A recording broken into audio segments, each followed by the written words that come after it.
She thought hiding her scars would keep her safe. She was wrong. When Avery Bennett catches the eye of Manhattan's most dangerous man at her best friend's wedding, her carefully constructed invisible life shatters in a single glance. Dominic Russo doesn't just see her, he claims her.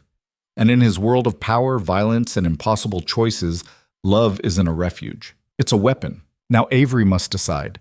Stay hidden and survive, or step into the light and risk everything she spent 8 years protecting. If you're ready for a story about scars, secrets, and second chances, stay until the end. Hit that like button and comment your city so I can see how far this story travels. The scar ran from Avery Bennett's left temple to her jawline, a jagged reminder of the night that split her life into, before and after. 8 years ago, she'd been fearless. 21, art school student, weekend rock climber, the kind of girl who wore bright red lipstick to grocery stores just because she could. Then came the car accident on the FDR Drive. The drunk driver who ran the red light. The glass that carved through her face like a signature she never asked for. The physical healing took 6 months. The other kind never quite finished. Now at 29, Avery Bennett had perfected the art of disappearing. She wore her dark hair long and loose, always swept forward over the left side of her face. She favored high-collared blouses and strategic scarves. She'd built a small life that required minimal human contact. A flower shop in a quiet Brooklyn neighborhood, a rent-controlled apartment she shared with her younger sister, and a carefully curated circle of exactly 3 people who'd known her before the accident. One of those people was getting married today. The ceremony was held at the plaza, because of course it was. Chelsea Morningstar, now Chelsea Whitmore, had never done anything by halves. The ballroom glittered with enough crystal chandeliers to illuminate a small city.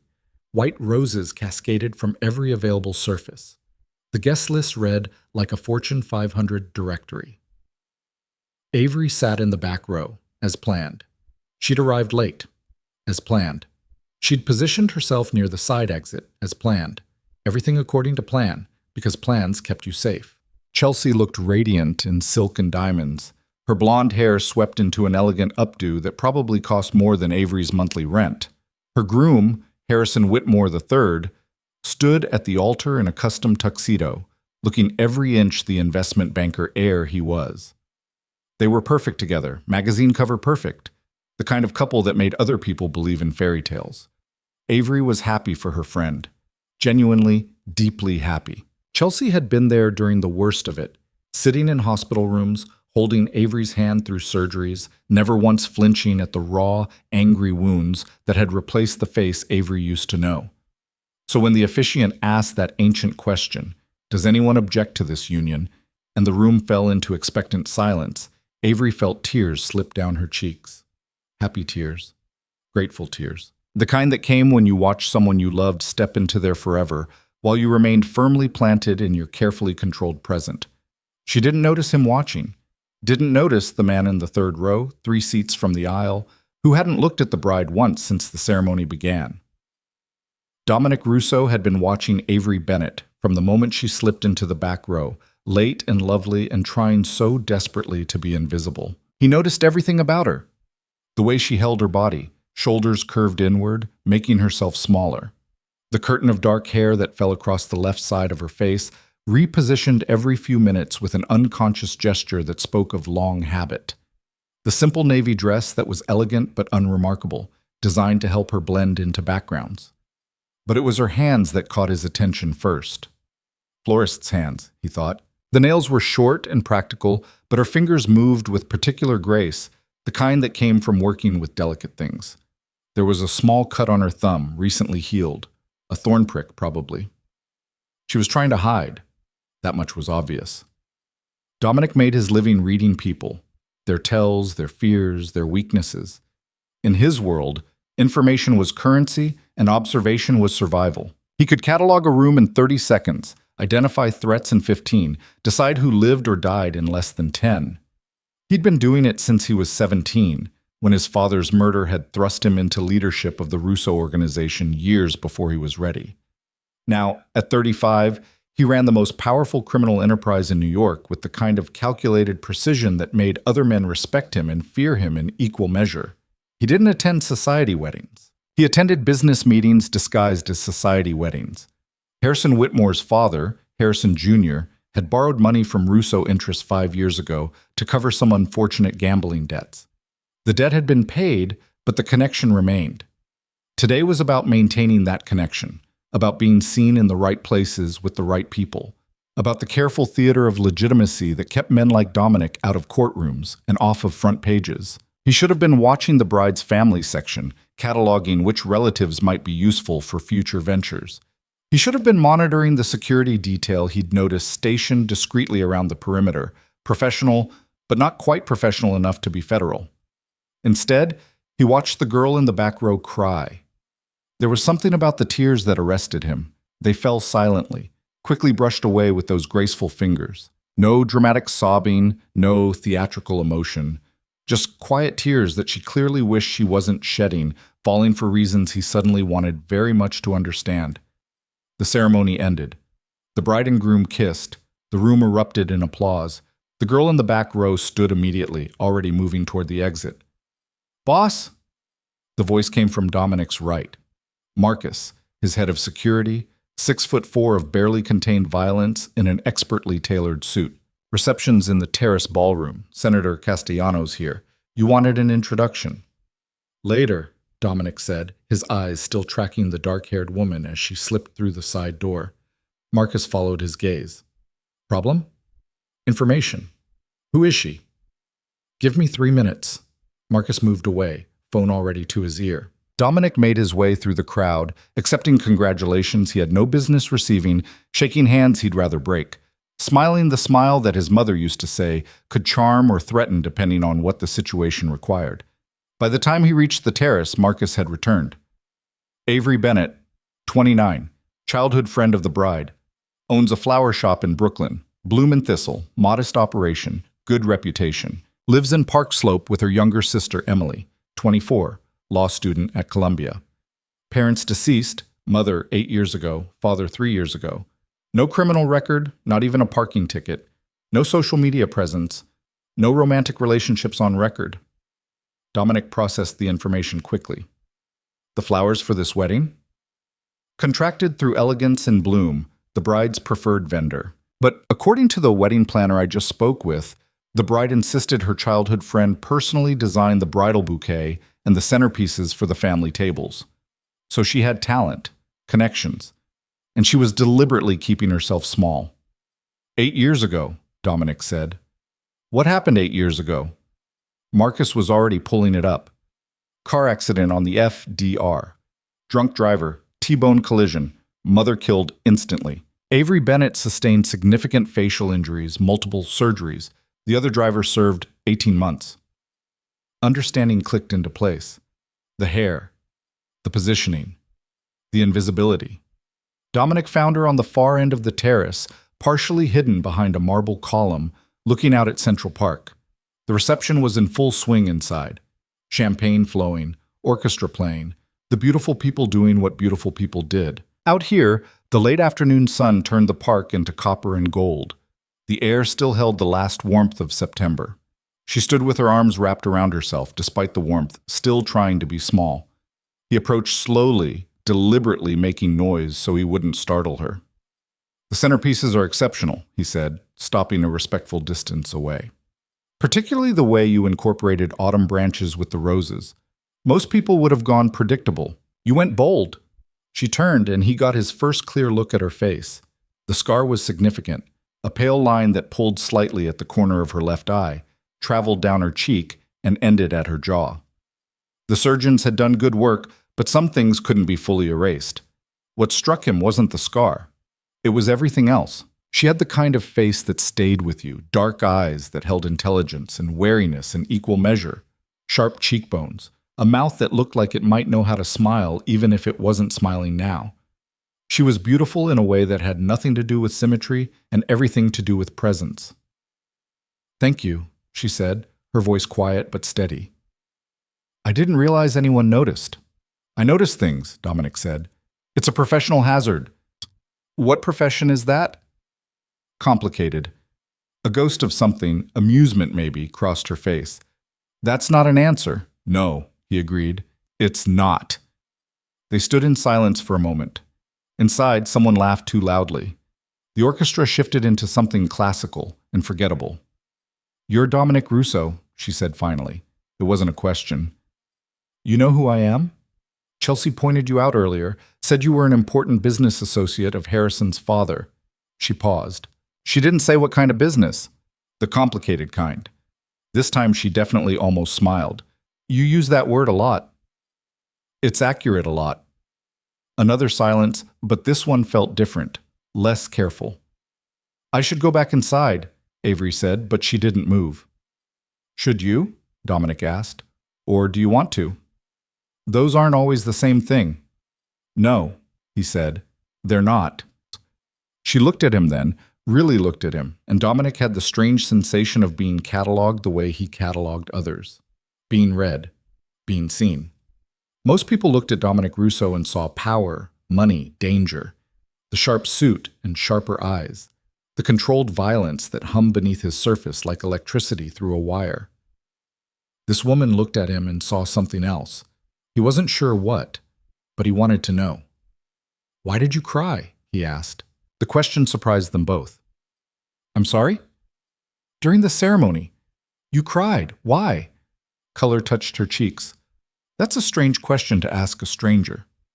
"We're not strangers," Dominic said. "We're two people hiding on a terrace while a party happens without us. That makes us something." She studied him for a long moment, then quietly, "I cried because Chelsea was so happy. Because she deserves to be happy. Because watching someone you love step into their forever when you—" She stopped, shook her head. "Never mind, it doesn't matter." "When you what?" "When you're still trying to figure out your right now," she finished. Dominic understood that better than she knew.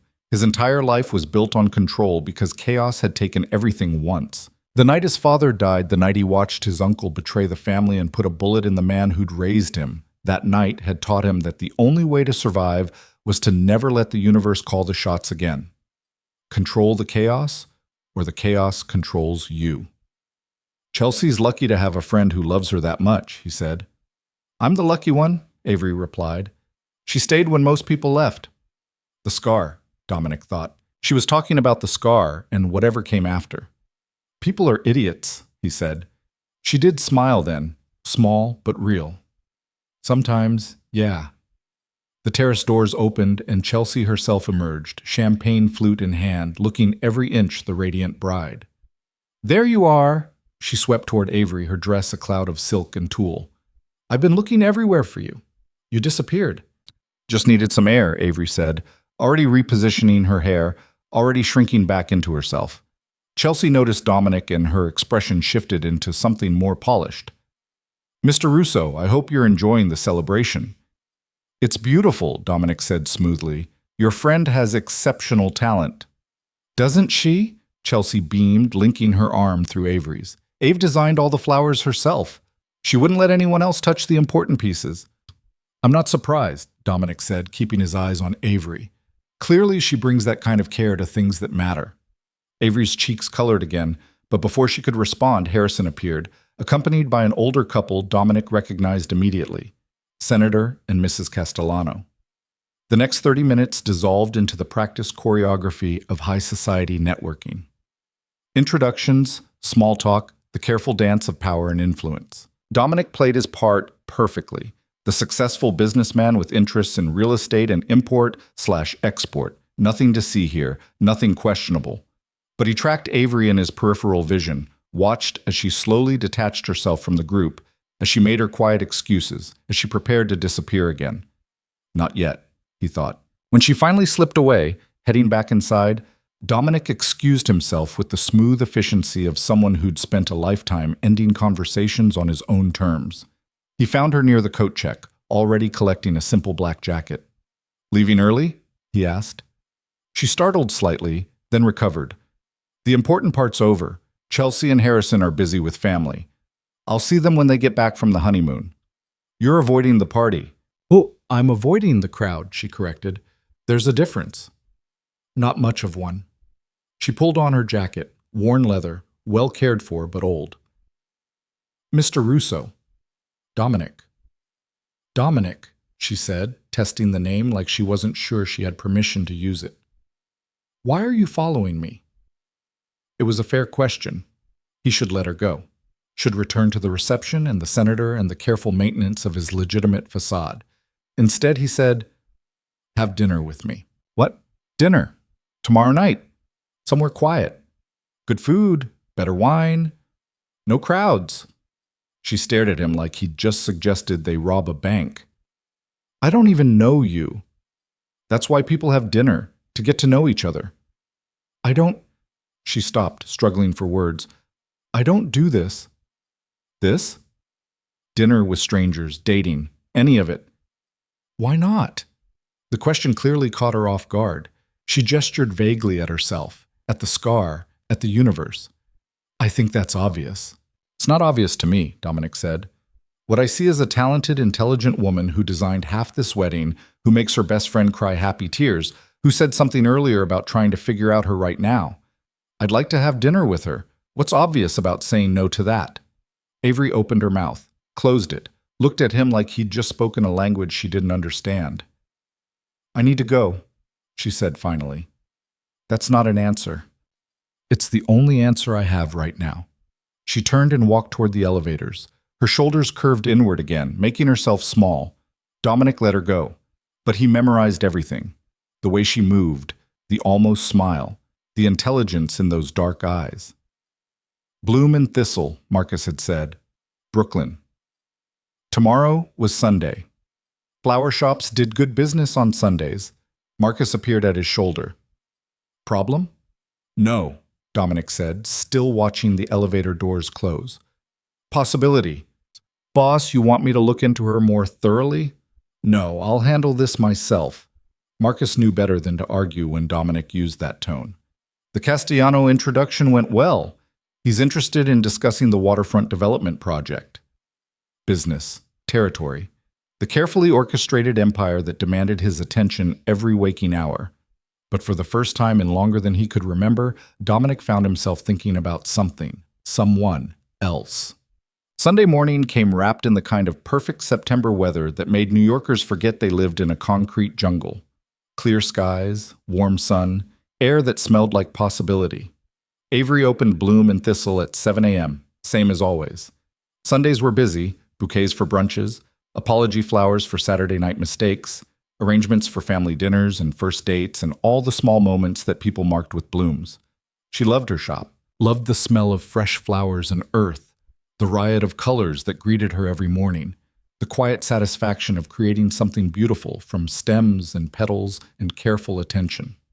The shop itself was small but perfectly formed, a corner location in Park Slope with big windows that let in good light. She'd painted the walls a soft cream, installed reclaimed wood shelving, and filled every available surface with flowers. Roses and lilies, sunflowers and orchids, seasonal branches and exotic imports. It was her sanctuary, her safe place, the one thing in her life that was entirely, completely hers. She was rearranging the window display when the door chimed.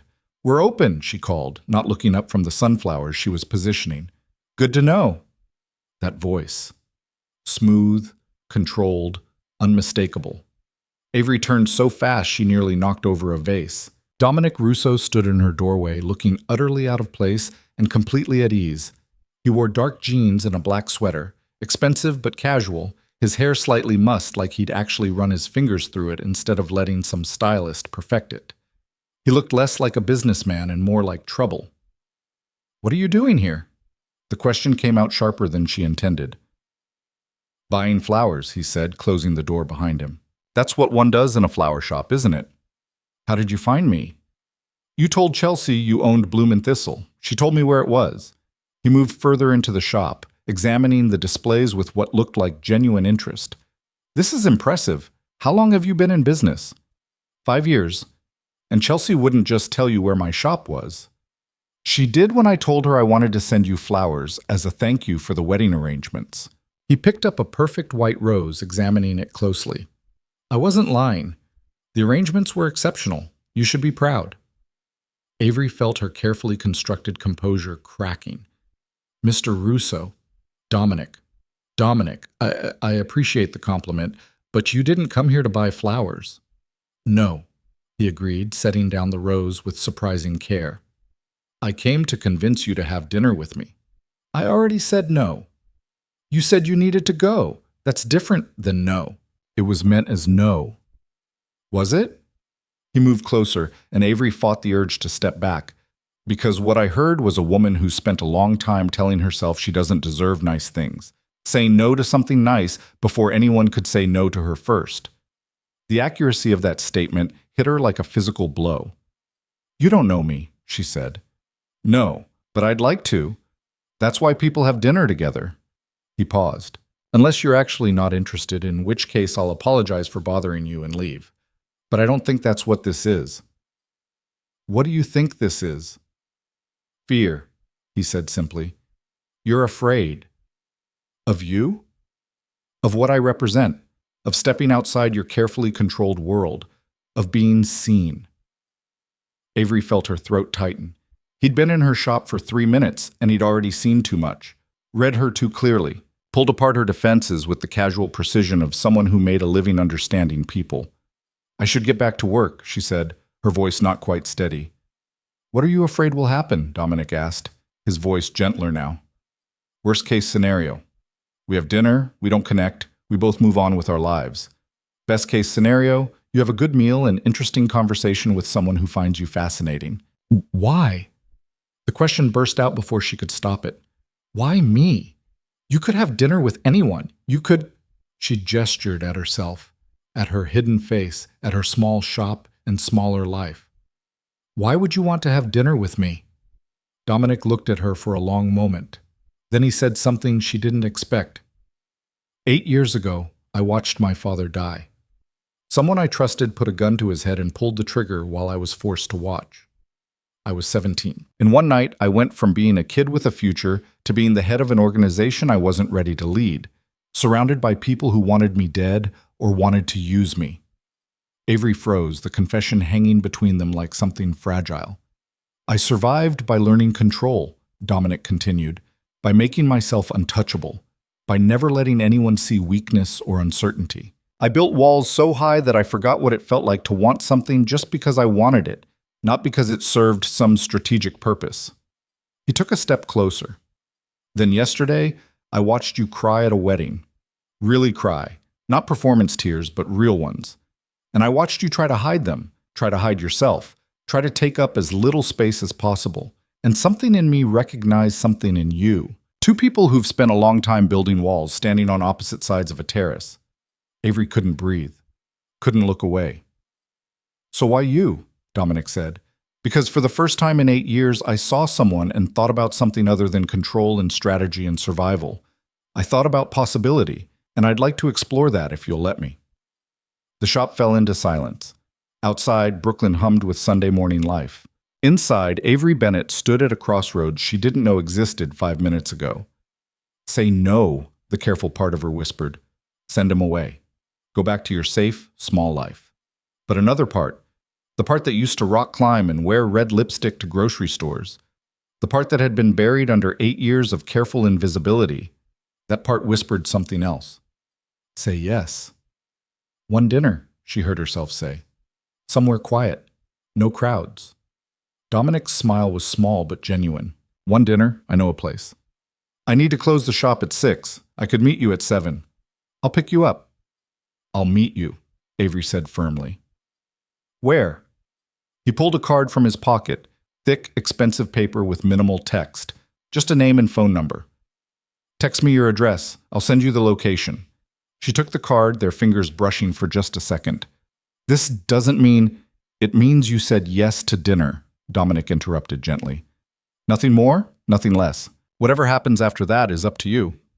He headed for the door, then paused. Avery? Yes? Thank you for saying yes. Then he was gone, the door chime marking his exit. Avery stood in her shop, surrounded by flowers and sunlight and the careful life she'd built, holding a business card that felt like a lit match. Her phone buzzed. A text from Chelsea. OMG, did Dominic Russo really just come to your shop? He texted asking for the address, and I thought he was serious about sending flowers, but then he went there? Call me immediately.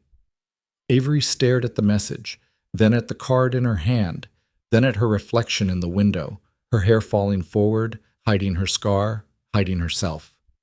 Before she could overthink it, she pulled her hair back, looked at her full face in the glass. The scar caught the morning light, pale against her skin. She looked like someone who'd survived something. Maybe it was time to start living like it. She pulled out her phone and texted the number on the card. "This is Avery, 347 9th Street, apartment 3B. See you at 7. The response came within seconds. "See you at 7. And Avery, wear your hair however makes you comfortable. I'm interested in all of you, not just the parts you think are acceptable." She read it 3 times. Then she pulled her hair back again and got to work. Organized that morning. When Emily came home from her study group at 4, she found Avery stress cleaning the already immaculate shop. "Okay, what's wrong?" Emily asked, dropping her bag on the counter. "You only clean like this when you're freaking out about something." Avery looked at her sister, brilliant, fearless Emily, who'd been 16 when the accident happened and had somehow managed to grow into this spectacular human despite everything. Law school at Columbia. Top of her class. The future burning bright in front of her. "I have a date," Avery said. Emily's eyes went wide. "I'm sorry, what?" "A date. Tonight. At 7. "A date? You. Tonight." Emily processed this like it was a complex legal argument. "With who?" "Dominic Russo." "The guy from the wedding?" The one Chelsea said was, and I quote, "extremely powerful and probably dangerous, but in a hot way."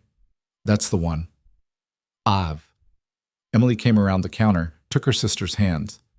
"Are you sure about this?" "No, not even a little bit. But I said yes anyway." "Why?" It was the same question Avery had been asking herself all day. Why say yes to a man she didn't know, who clearly operated in a world she didn't understand, who looked at her like he could see through every defense she'd built? "Because I'm tired," she said finally. "I'm tired of hiding. I'm tired of making myself small. I'm tired of letting what happened 8 years ago dictate what happens for the next 8. Emily squeezed her hands. "Then fuck yes, go on this date. Wear something gorgeous, let him pay for expensive wine, and remember that you're a catch.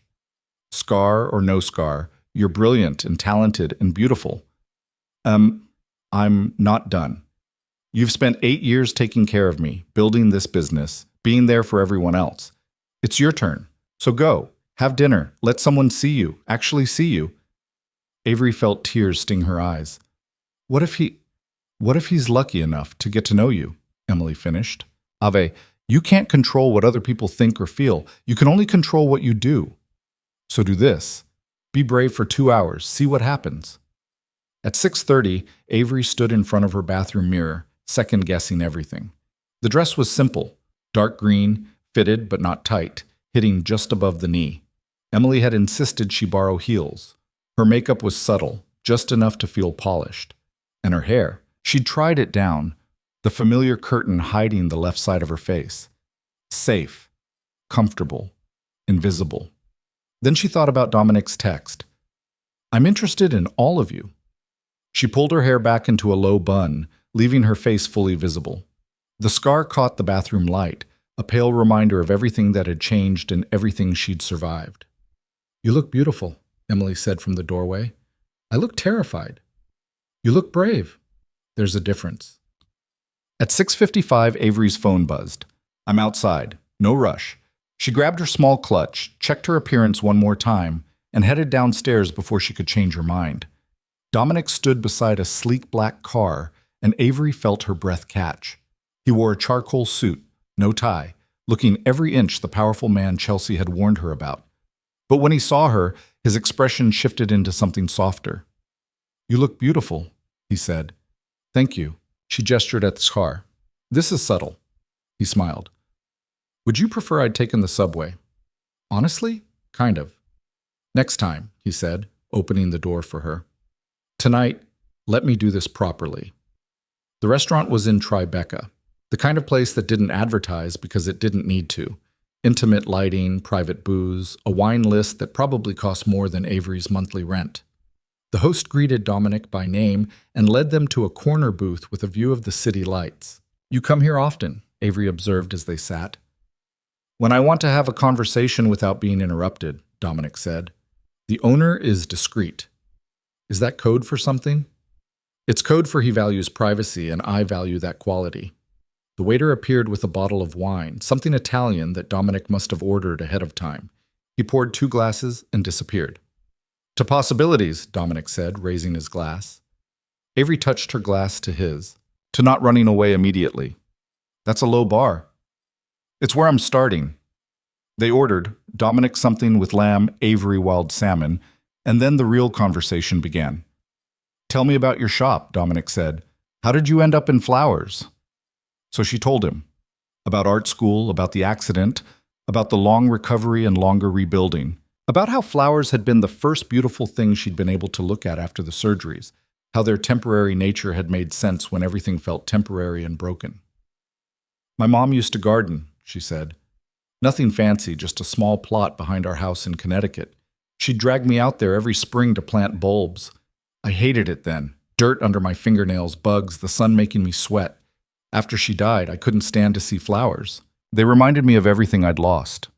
"What changed?" "Time, I guess, and Chelsea. She sent me a single sunflower every week for a year. Just one. With a note that said, 'Still here, still love you.'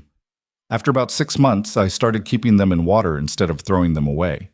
After a year, I started going to the flower market. Eventually, I couldn't imagine doing anything else." Dominic listened like every word mattered. Like he was filing away details not for advantage, but because he genuinely wanted to understand. "Your turn," Avery said. "Tell me about your complicated business." His expression shifted, not closed exactly, but more careful. "What do you want to know?" "The truth. Chelsea said you're connected, that your business dealings are not entirely above board. Is that accurate?" "Yes." The simple honesty surprised her. "You're just going to admit it?" "You asked for truth. I'm not going to insult you with comfortable lies." "So you're what? Mafia? Organized crime?" "Those are loaded terms. What I am is the head of an organization that my family has run for 3 generations. We handle certain business interests that operate in gray areas: import, export, territory management, protection services." "That's a very corporate way of saying you break laws." "Yes." Avery should have been afraid, should have grabbed her purse and walked out. Instead, she asked, "Do you hurt people?" Dominic considered the question seriously. "I try not to, but I won't lie to you. My world involves violence sometimes. I've done things I'm not proud of to protect my people and my interests. I've made choices that haunt me, but I follow a code. I don't traffic in drugs or people. I don't prey on the vulnerable, and I try very hard to keep collateral damage to an absolute minimum." "That's still morally questionable," he finished. "Yes. I'm not asking you to approve of what I do, Avery. I'm just being honest about who I am." The food arrived, giving her time to process. They ate in silence for a few minutes, and Avery tried to reconcile the man across from her with the confession he'd just made. Finally, she said, "Why tell me all this? Why not just keep up the successful businessman facade?" "Because I don't want to lie to you, too, and because if this," he gestured between them, "is going to be anything, it needs to start with honesty." "What is this?" "I don't know yet, but I'd like to find out." They talked for 2 hours. About Emily and law school, about books and music and the strange intimacy of city life, about loss and survival and the different ways people rebuilt themselves after everything fell apart. Dominic was intelligent, observant, surprisingly funny when he let his guard down. He asked questions that showed he was listening, not just waiting for his turn to talk. And he never once looked at her scar the way other people did, with pity or curiosity or poorly concealed discomfort. He just looked at her.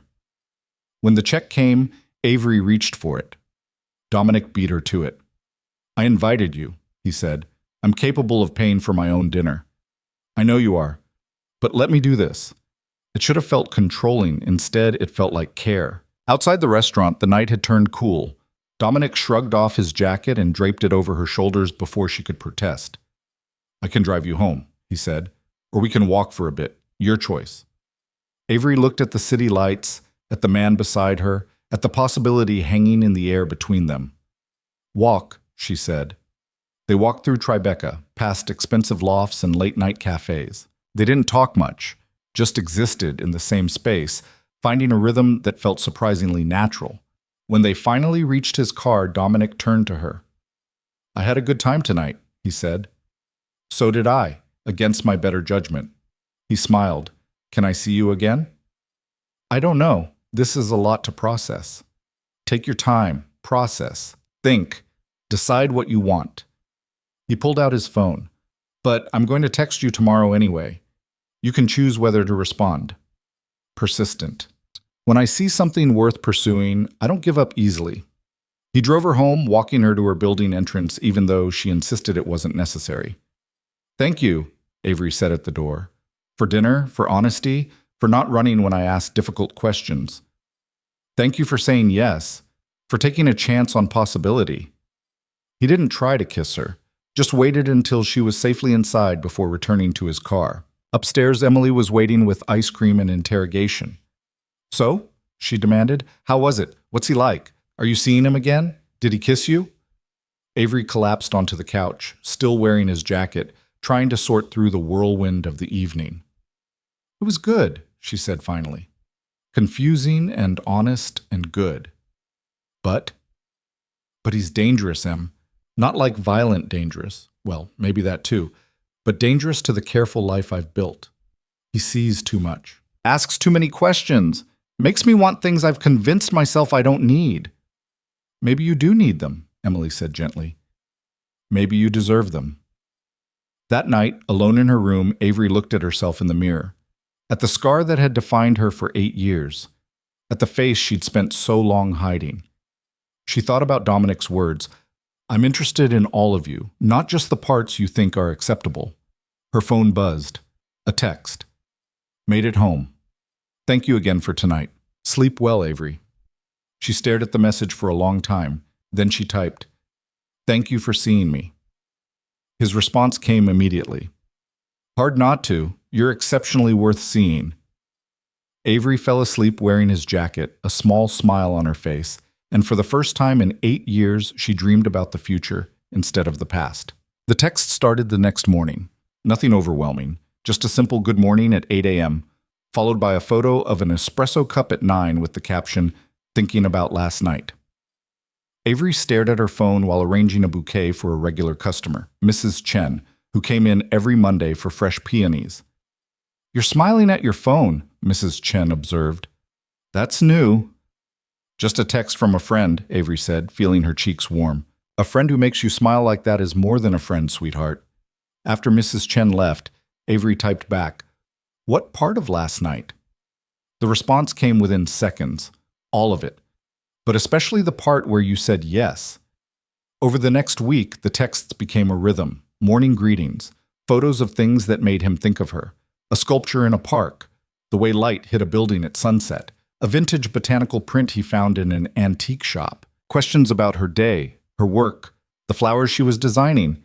He didn't ask to see her again, didn't push, just maintained this steady, patient presence that both unsettled and comforted her. "He's courting you," Chelsea said over lunch on Thursday.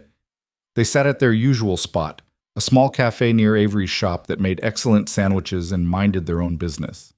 That's an old-fashioned word. It's an old-fashioned approach. My grandmother would approve. Chelsea bit into her turkey club. "Have you Googled him yet?" "No." Liar. Avery had in fact Googled him, had found surprisingly little. A few mentions in business journals, some photos from charity events, a carefully curated presence that revealed nothing substantial. The comment sections were more interesting, filled with speculation and rumor, but nothing concrete. "What did Harrison's father say about him?" Avery asked. Chelsea's expression shifted into something more serious. That Dominic Rousseau is extremely intelligent, extremely dangerous, and operates by a code that makes him more reliable than most legitimate businessmen. That if you have his respect, you have a powerful ally. And if you cross him... She didn't finish the sentence. That's not comforting. It wasn't meant to be. Ave, I love that you're putting yourself out there. But you need to go into this with your eyes open. Dominic's world isn't like ours. I know. Do you? Because from what Harrison says, the Russo organization controls half the import business on the East Coast, has connections that go all the way to... She stopped, lowered her voice. Just be careful. Please. That night, Dominic called. Not texted, actually called. His voice warmed through the phone. I'm breaking my rule, he said. What rule? The one where I give you space to decide what you want without pressure. Why break it now? Because there's an art exhibition opening tomorrow night at a gallery in Chelsea. Small, intimate, featuring a photographer who documents urban transformation. I think you'd appreciate it. Come with me. Avery hesitated. One dinner was easy to rationalize. This felt like something more. It's just art, Dominic said, reading her silence. No expectations. I'll pick you up at 7. We'll look at photographs. I'll take you home by 10. You can even bring Emily if you want a buffer. You're very good at this. At what? Making things sound reasonable when they're not. Is it unreasonable to want to spend time with you? No, but it's complicated. Avery, he said, his voice gentler. Everything worth having is complicated. The question is whether the complication is worth it. She closed her eyes, thought about the week of texts, the way he'd looked at her at dinner, the surprising ease of their conversation. 7 o'clock, she said, and I'm meeting you there. I'll text you the address. The gallery was in a converted warehouse, all exposed brick and industrial lighting. The photographs were stunning, black and white images of New York in transition, old buildings being torn down and new ones rising, the collision of past and future frozen in silver gelatin. Dominic met her outside, dressed in dark jeans and a navy sweater that made his eyes look almost black. You came, he said, and she heard genuine pleasure in his voice. I said I would. You could have changed your mind. I almost did. 3 times. He smiled. What stopped you? Curiosity, and the fact that Emily threatened to drag me here herself if I bailed. They moved through the exhibition slowly, studying each photograph. Dominic had strong opinions, which compositions worked, which felt forced, how light and shadow created narrative. You know a lot about photography, Avery observed. My mother was a photographer before she married my father. She used to take me to galleries when I was a kid, teach me to really look at images, not just see them. His voice carried something wistful. She died when I was 15. Cancer. I'm sorry. It was a long time ago, but I still see the world the way she taught me to see it, always looking for the story behind the surface. They stopped in front of a particularly striking image, a demolition site at sunset, half a building gone, the remaining structure skeletal against an orange sky. That's what survival looks like, Avery said quietly. Something broken, but still standing. Dominic looked at her. Is that how you see yourself? Sometimes, don't you? No, he said. I see someone who rebuilt. There's a difference between surviving and thriving. You're doing both. But before she could respond, a voice cut through the gallery. Dominic Russo, didn't expect to see you appreciating art. A man approached. Late 40s, expensive suit, smile that didn't reach his eyes. 2 younger men flanked him, clearly security. Dominic's entire demeanor shifted. Not obviously, but Avery felt it, the way his body tensed, the way his expression smoothed into something unreadable. Vincent, Dominic said, his voice carefully neutral, enjoying the exhibition? Not particularly, but business brings me to this neighborhood. Vincent's eyes slid to Avery, assessing. Going to introduce me to your companion? No, Dominic said simply. Vincent's smile sharpened. That's interesting. Not like you to bring personal guests to public places. She must be special. Vincent? Dominic's voice dropped into something dangerous. Walk away. Just making conversation. No, you're making a point. You've made it. Now walk away before this becomes a problem neither of us wants. For a moment, tension crackled between them. Then Vincent laughed, an ugly sound, and stepped back. Enjoy your evening, he said, then walked away, his security following. Avery's heart hammered. Who was that? Someone I do business with occasionally, someone who likes to remind people he's observing them. He was threatening you. He was testing boundaries. There's a difference. Dominic took her arm gently. Come on, Let's get out of here. Outside, the night air felt sharp and clean after the gallery's tension. I'm sorry, Dominic said. That shouldn't have happened. But it did. Because of me. No, because Vincent Castellano likes playing games, and I usually avoid places where I might encounter him socially. He ran a hand through his hair, frustration evident. I wanted to take you somewhere nice. I didn't think, who is he really? Dominic hesitated, then, he runs a rival organization. We have an uneasy truce. Tonight he was making sure I knew he noticed you, noticed that you matter to me. It's a power play. Would he? No, Dominic said firmly. Vincent operates by rules. He won't touch you. But I need you to understand that being seen with me puts you in a spotlight I can't always control. Avery processed this, the reality of his world crystallizing. This is what you meant about complicated. Yes. They walked in silence for a block. Then Avery said, Take me somewhere else. What? You wanted to show me something nice. The gallery's ruined. Take me somewhere else. Dominic studied her. Are you sure? No, but I'm here anyway. He took her to a small jazz club in the village, the kind of place with dim lighting and a piano player who knew what he was doing. They sat in a corner booth, ordered drinks, and let the music fill the spaces where words felt insufficient. Tell me about your father, Avery said after her second glass of wine loosened her tongue. Dominic's jaw tightened. Why? Because you mentioned him at the wedding, because I want to understand what made you into this. He was quiet for so long she thought he might not answer. Then, my father was complicated, brilliant businessman, ruthless when necessary, but he had principles. He believed in loyalty, in protecting our people, in running the organization like a family. When I was growing up, I didn't understand what he did. Just knew people respected him, feared him sometimes, but also came to him when they needed help. What happened the night he died? My uncle, his brother, had been skimming profits for years. My father found out, confronted him privately, gave him a chance to make it right. My uncle decided the easier solution was to remove my father entirely and take over himself. Dominic's voice remained steady, but his hands clenched around his glass.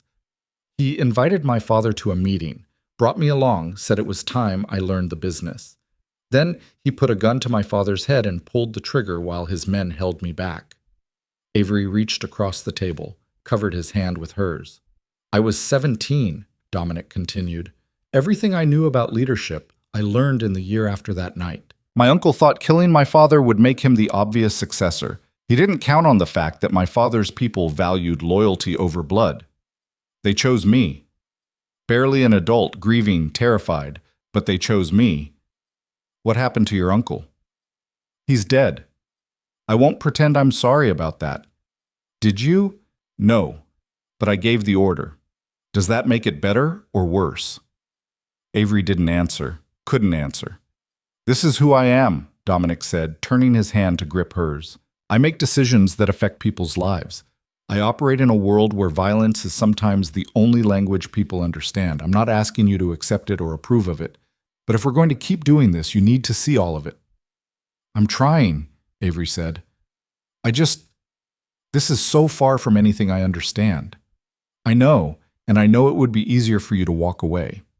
Find someone whose world makes sense, whose job doesn't come with danger and moral ambiguity.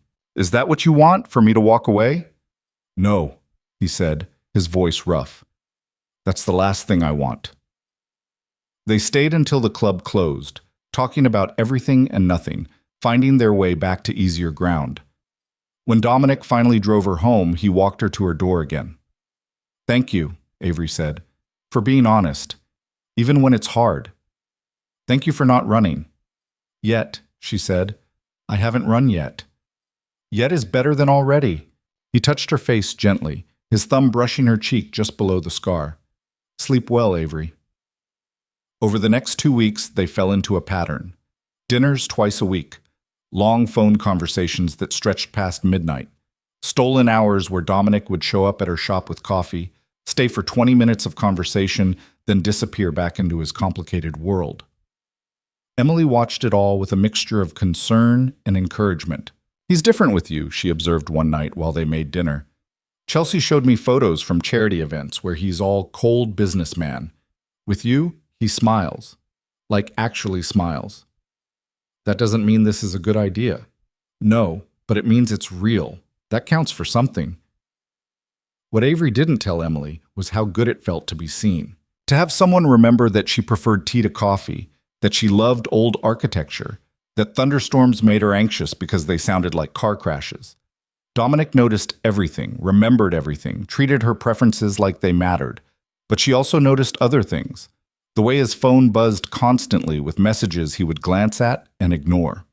The careful way he positioned himself in public spaces, always watching exits, always aware of surroundings.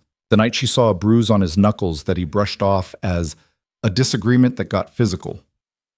His world kept intruding, reminder after reminder that this wasn't normal, wasn't safe.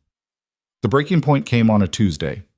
Avery was closing the shop at 6 when a black SUV pulled up outside. Two men got out, not threatening exactly, but not friendly either. The taller one approached the door. "Avery Bennett?" Her heart stopped. "Who's asking?" "We work with Dominic Russo. He asked us to pick you up." "Why?" "There's a situation. He'll explain, but we need to go now." Every instinct screamed danger, but something in the man's voice, urgent but not aggressive, made her grab her purse. They drove in silence to a building in Manhattan's financial district. Marcus met her in the lobby, his expression grim. "What's happening?" Avery demanded. "Where's Dominic?" "Upstairs. There's been—" He paused, choosing words carefully. "A complication. He wanted you somewhere safe." "Safe from what?" "Come on." He led her to a penthouse apartment, sleek, minimally furnished, clearly a safe house more than a home. Dominic stood by the window, phone pressed to his ear, speaking rapid Italian. When he saw her, relief flooded his face. He ended the call and crossed to her in 3 strides. "Are you all right?" His hands framed her face, checking for injuries that weren't there. "I'm fine." Confused and slightly terrified, but fine.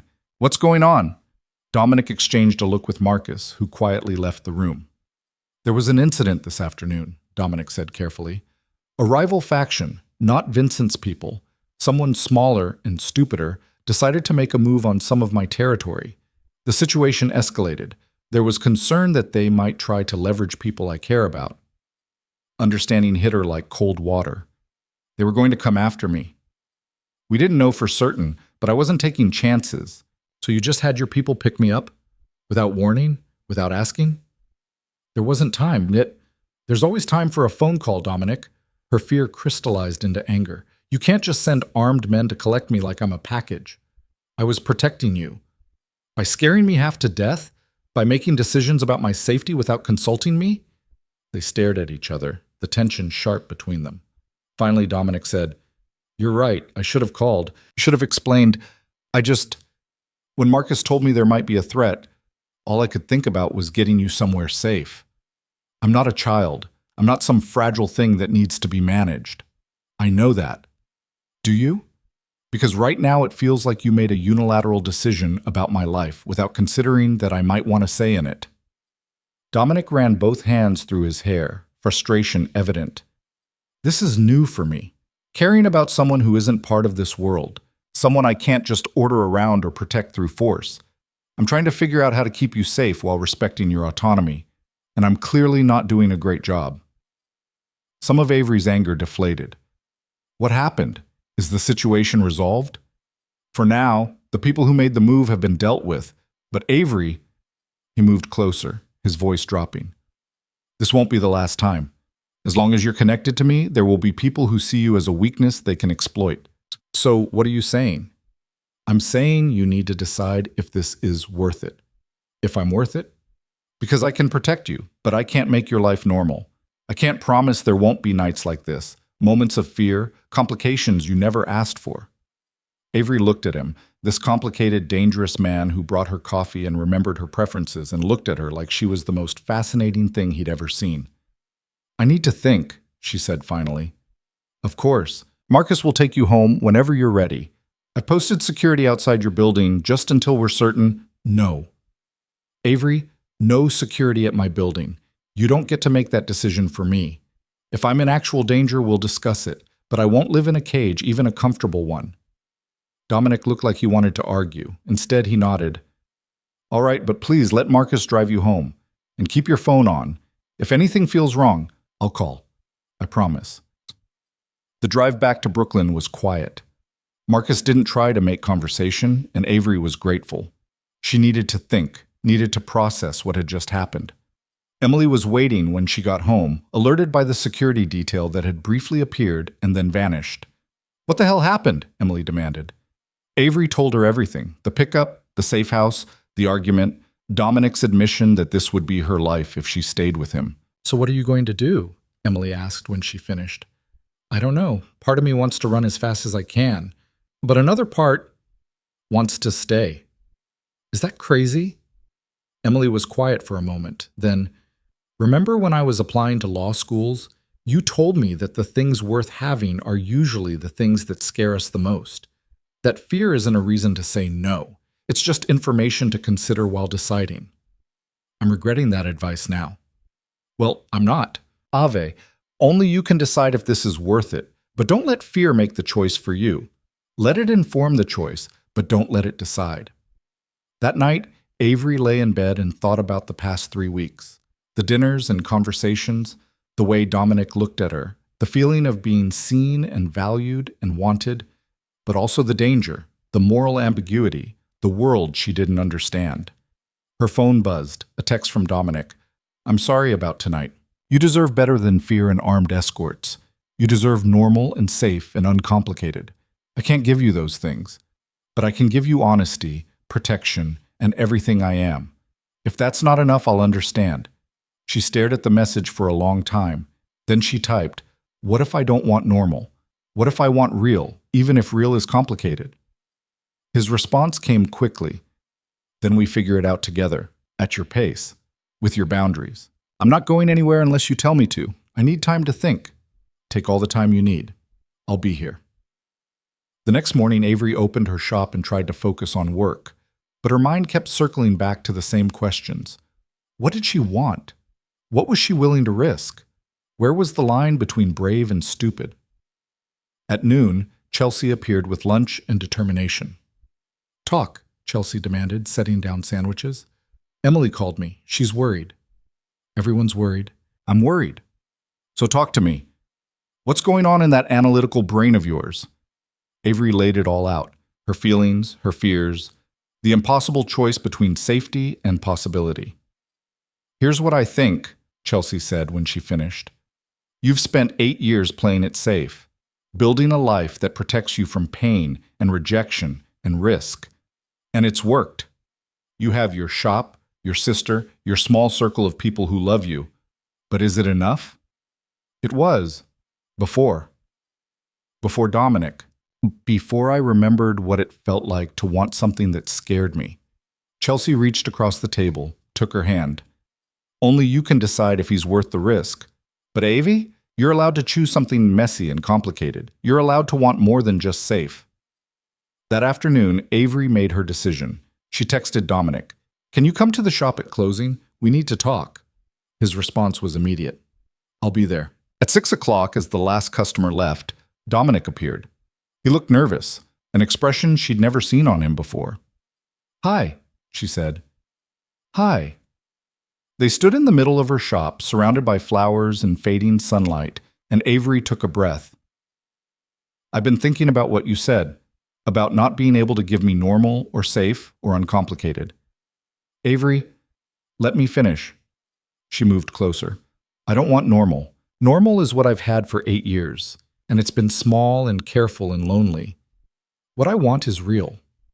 I want someone who sees me, all of me, and doesn't flinch. Someone who makes me want to be brave even when I'm terrified." "What are you saying?" "I'm saying yes. To this, to you, to whatever complicated thing we're building, but I need boundaries." Relief flooded his face. "Anything. You don't make decisions about my safety without consulting me. You don't send people to collect me without warning. You treat me like a partner in this, not something fragile to be protected." "Done. And you have to be honest with me. I don't need to know every detail of your business, but if something affects me or Emily, I need to know." "I can do that." And She paused, gathering courage. You have to understand that I'm still figuring this out. That some days I'm going to be scared and uncertain and questioning every choice. I need you to be patient with that. Dominic closed the distance between them, his hands gentle on her face. I can be patient. I can give you space and time and whatever you need. What I can't do is let you go, not now that I've found you. That's a very intense thing to say. I'm a very intense person. You should probably get used to that. Then he kissed her, soft and careful and full of promise. And Avery kissed him back, making her choice, stepping into the light despite every reasonable fear. When they finally broke apart, both breathing hard, Dominic rested his forehead against hers. So we're doing this, he said. We're doing this. It's going to be complicated. You've mentioned that. He smiled, that real smile she was learning to treasure. Come on, let me take you to dinner, somewhere quiet where we can figure out what happens next. I'd like that. As they left the shop, Avery caught her reflection in the window, hair pulled back, scar visible, smiling genuinely for the first time in years. She looked like someone who'd stopped hiding. She looked like someone who'd chosen brave. And as Dominic took her hand, she realized that maybe, just maybe, that was exactly who she wanted to be. The next 6 weeks felt like learning to breathe in a different atmosphere. Avery had expected complications, had braced herself for the weight of Dominic's world pressing against her carefully constructed life. What she hadn't expected was how seamlessly he wove himself into the spaces between her routines, how naturally their lives began to merge despite operating in completely different orbits. He came to the shop most mornings before she opened, bringing coffee and pastries from a bakery in Little Italy that his family had patronized for 3 generations. They'd sit among the flowers while dawn light crept through the windows, talking about everything and nothing, stealing 30 minutes of normalcy before their respective days demanded attention. Emily approved, cautiously. She'd subjected Dominic to an interrogation over dinner that would have made seasoned prosecutors proud, asking pointed questions about his intentions, his business, his ability to keep Avery safe without suffocating her independence. She's brilliant, Dominic had told Avery afterward. Terrifying, but brilliant. She's going to make an excellent lawyer. She made you sweat. A little, but I respect that. She loves you. She should be protective. They established boundaries with the care of people diffusing explosives. Avery made it clear she wouldn't ask about the details of his business operations, didn't want to know about the gray and black areas where his organization functioned.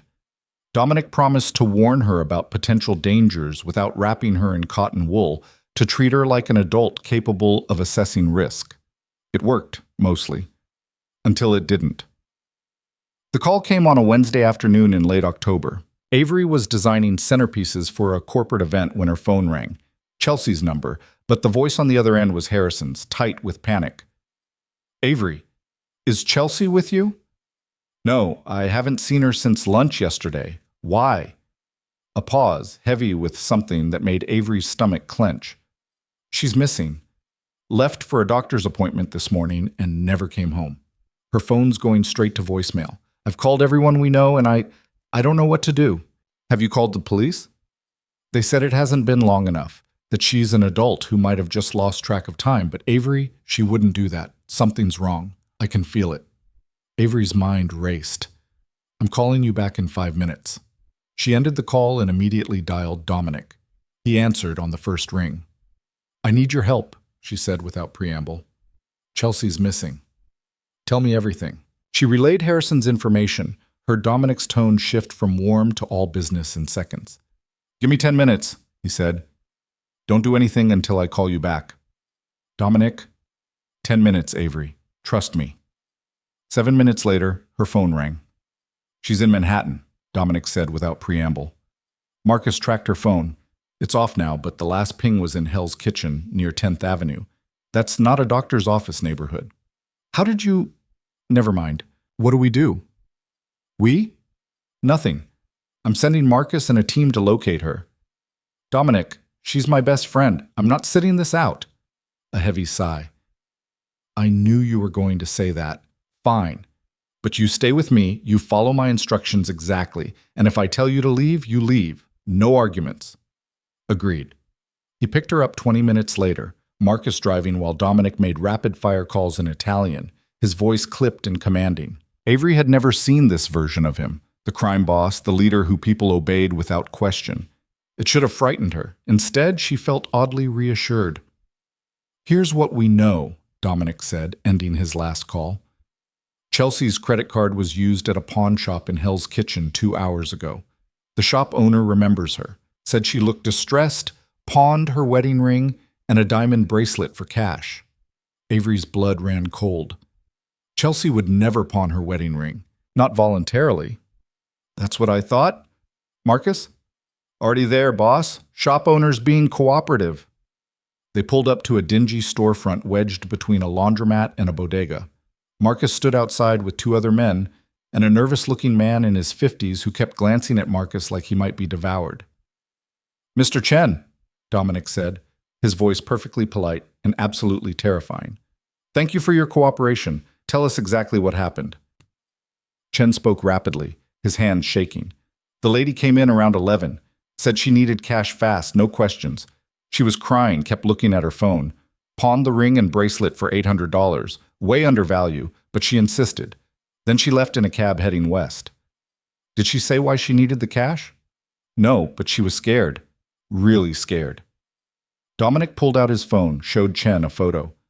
"Was she with anyone? Did you see anyone following her?" "No, she was alone. But when she left, a black sedan pulled out after the cab. I noticed because it had been parked across the street for a while." "License plate?"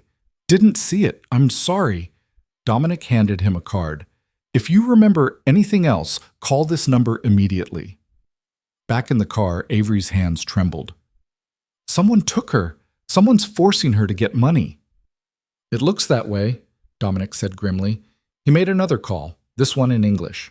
"I need traffic camera footage for the area around Chen's Pawn, 10th Avenue between 42nd and 45th, last 3 hours. Yes, now.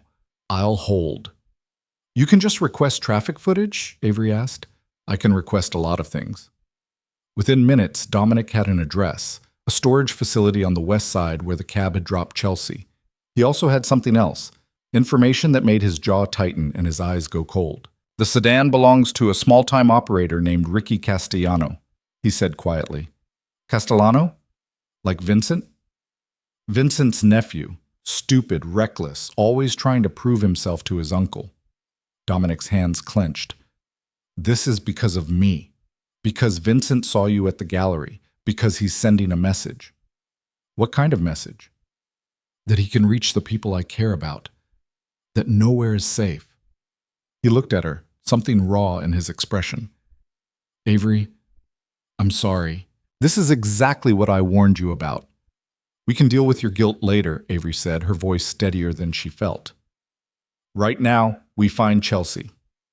The storage facility was a hulking concrete building surrounded by chain-link fence.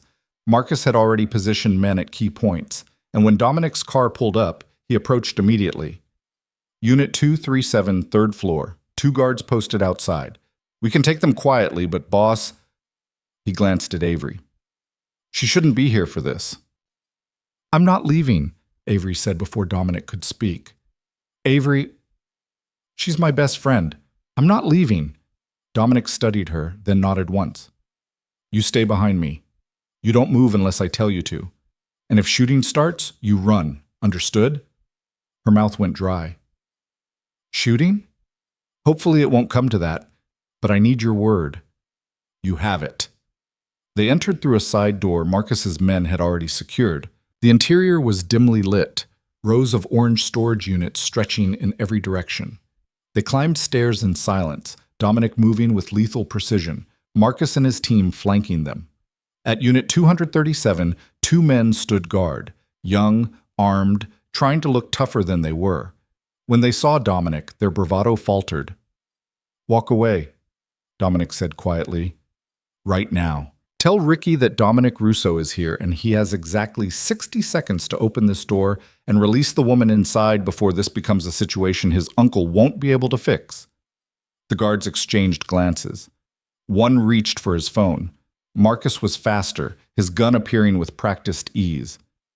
"Not a good idea," Marcus said conversationally. The door opened from inside. A man emerged, mid-20s, expensive jacket, cocaine confidence in his eyes. Ricky Castellano. "Russo," he said with a smirk, "didn't think you'd find us this fast." "Where is she?" "The pretty blonde?" "She's fine. Just having a conversation with my associate about some money her husband owes my uncle." Avery's sharp intake of breath made Ricky's eyes shift to her. His smirk widened. "And you must be the flower girl. Heard a lot about you.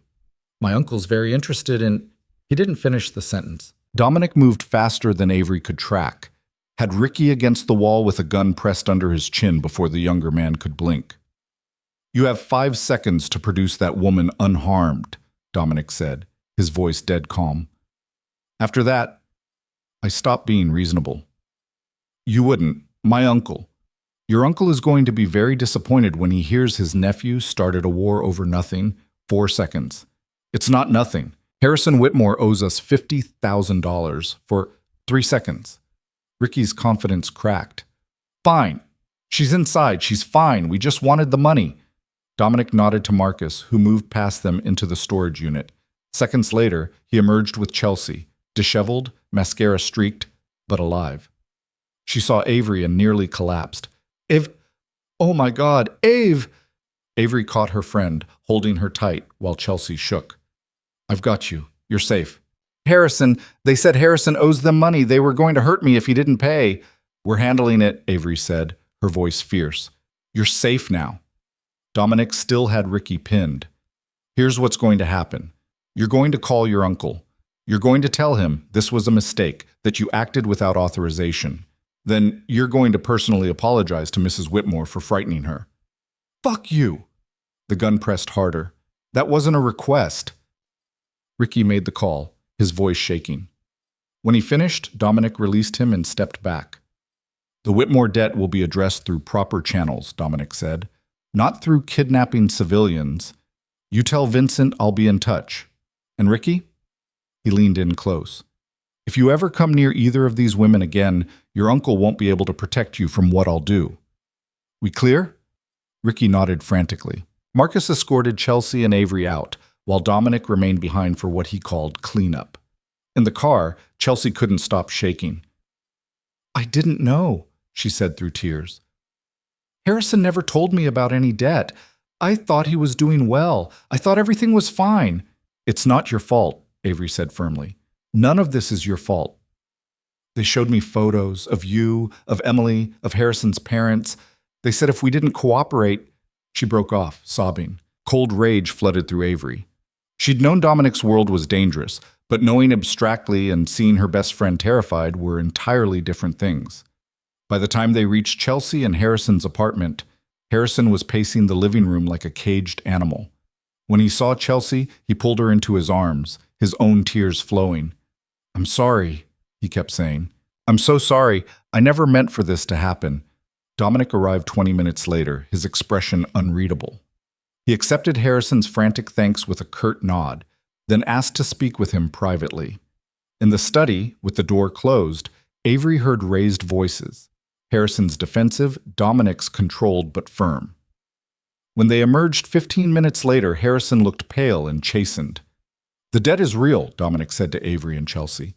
"Harrison borrowed money to cover some investment losses 6 months ago. He's been paying it back, but he fell behind on the schedule." "I thought I could catch up," Harrison said miserably. "I had a deal coming through, but it fell apart, and suddenly I was 2 months behind and they started making threats." "Why didn't you tell me?" Chelsea demanded. "I didn't want to worry you. I thought I could fix it myself." "By letting them terrorize me? By putting my friends in danger?" "Chelsea, no, Harrison. This is—" She looked at Dominic. "What happens now? Do they come back? Are we safe?" "You're safe," Dominic said. "I'm restructuring the debt. Harrison will make payments directly to my organization instead of Vincent's. No interest, reasonable schedule, and he's going to work off part of it through legitimate employment in one of my companies." "What?" Harrison looked stunned. "You have an MBA from Wharton and 5 years' experience in investment banking. I have several businesses that could use someone with your expertise. You'll work for me, earn a legitimate salary, and a portion of that salary will go toward the debt until it's cleared. Probably take you about 2 years." Why would you do that? Dominic glanced at Avery. Because the alternative is letting Vincent's people continue to see you as leverage. This way, you're under my protection. Anyone who touches you or your wife answers to me. Harrison sagged with relief. I don't know what to say. Say you've learned your lesson about going to loan sharks when you have financial problems. Say you'll be honest with your wife going forward, and say you'll show up Monday morning ready to work. Dominic's voice hardened. I'm offering you a way out, Harrison. Don't make me regret it. I won't, I swear. In the car afterward, Avery sat in silence while Dominic made more calls, tying up loose ends. When he finally ended the last one, she turned to him. You just hired someone to protect me, she said quietly. I hired someone because he has skills I can use and because keeping him close keeps you and Chelsea safer. It's practical. It's a massive financial hit. The interest alone on $50,000 over 2 years is irrelevant. He looked at her. You're not irrelevant. Your safety isn't irrelevant. I told you I'd protect you. This is what that looks like. You gave up money and power to keep me safe. I gave up nothing that matters. His hand found hers. Are you angry? No, She struggled for words. Overwhelmed and scared and grateful. And I don't know how to reconcile all of that. You don't have to reconcile it tonight. Tonight you just have to breathe. Back at her apartment, Emily was waiting with worry etched on her face. Avery filled her in on everything while Dominic stood by the window, giving them space but present. So Harrison works for Dominic now? Emily asked. Apparently. And Vincent Castellano knows you're important to Dominic? Seems that way. Emily looked at Dominic. How much danger is my sister in? Less than she was this morning, Dominic said honestly.